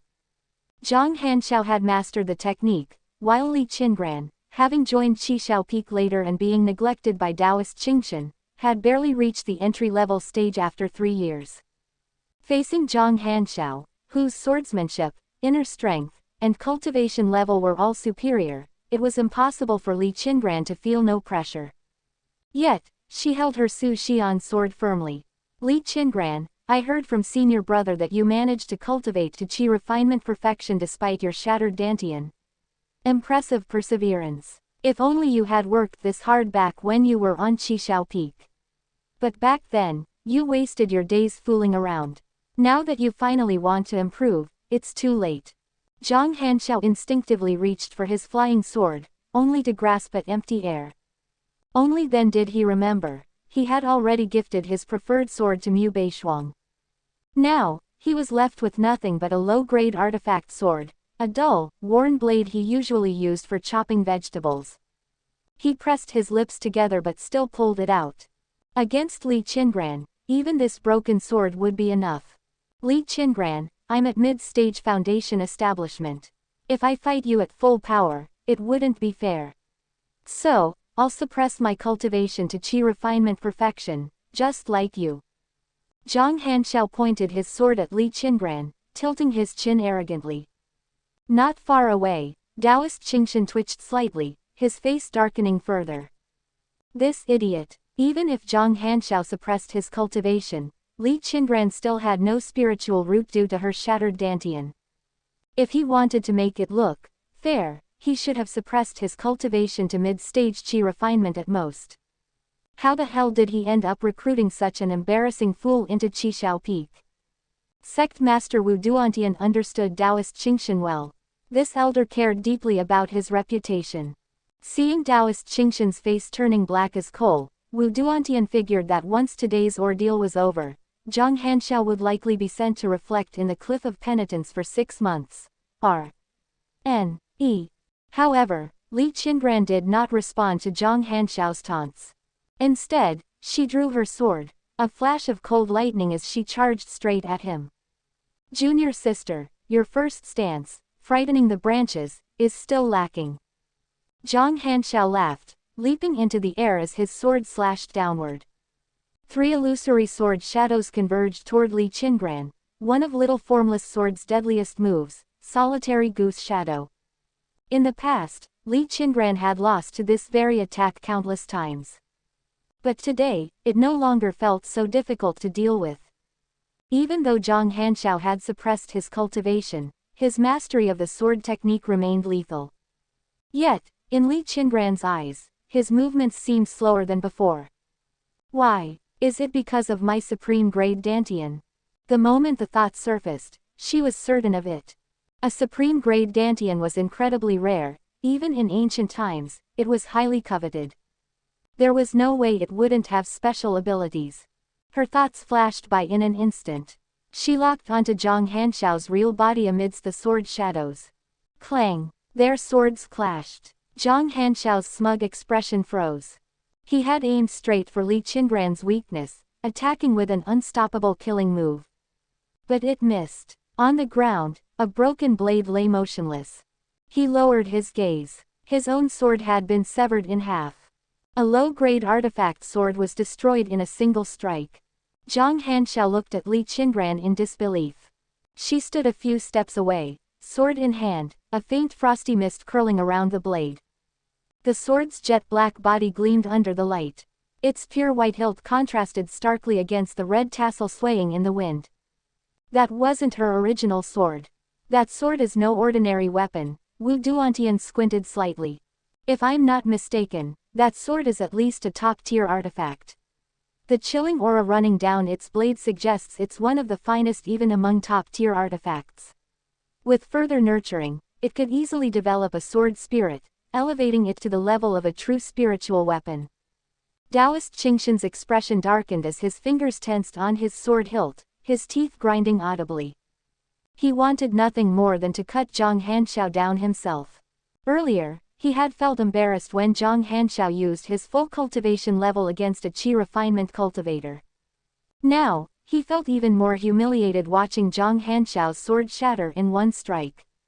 And if Zhang Hanshao actually lost, that would be an even bigger disgrace. Forget about artifacts, weapons were part of a cultivator's strength. But this Su Xian sword was definitely overpowered. For a nascent soul cultivator, this quasi-spiritual weapon was ordinary.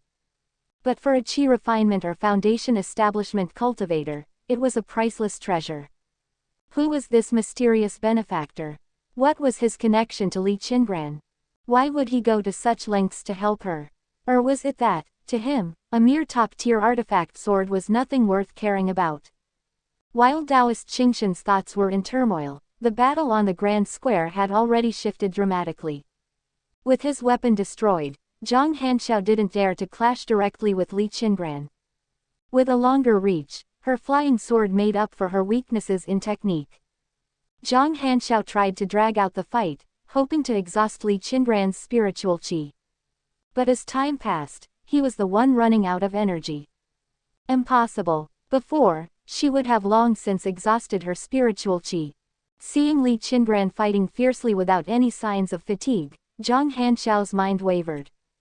A fatal mistake. Li Qingran did not waste the opportunity. Her sword technique suddenly shifted, from a cautious approach to an overwhelming assault. Her robes fluttered like a dancing butterfly. Little formless sword, Ninth stance. Dancing shadows beneath the trees. Her wrist trembled. Her sword seemed to split into countless light fragments, each precisely aimed at a vital point. She felt it completely now. This supreme-grade Dantian wasn't just improving her spiritual chi capacity. It was enhancing her comprehension as well. Li Qingran's heart grew warm. She knew how precious that elixir had been. Yet Senior had given it to her without hesitation. Senior, I won't let you down. Li Qingran, don't push your luck. Zhang Hanxiao roared. He unleashed his full power, restoring his foundation establishment cultivation. But at that moment, Li Qingran's sword struck. Blades of golden light rained down. A miserable scream rang out. Zhang Hanxiao's body was sent flying, rolling across the dust-covered ground, his chest and limbs covered in deep sword wounds, blood seeping from every cut. 3 steps away, Li Qingran sheathed her sword and stood tall. Thank you for watching. Continue exploring the fascinating world of Chinese novels with us. Hit that subscribe button on Chinese Novel Audiobook to stay updated with our latest stories. And never miss out on a great listen.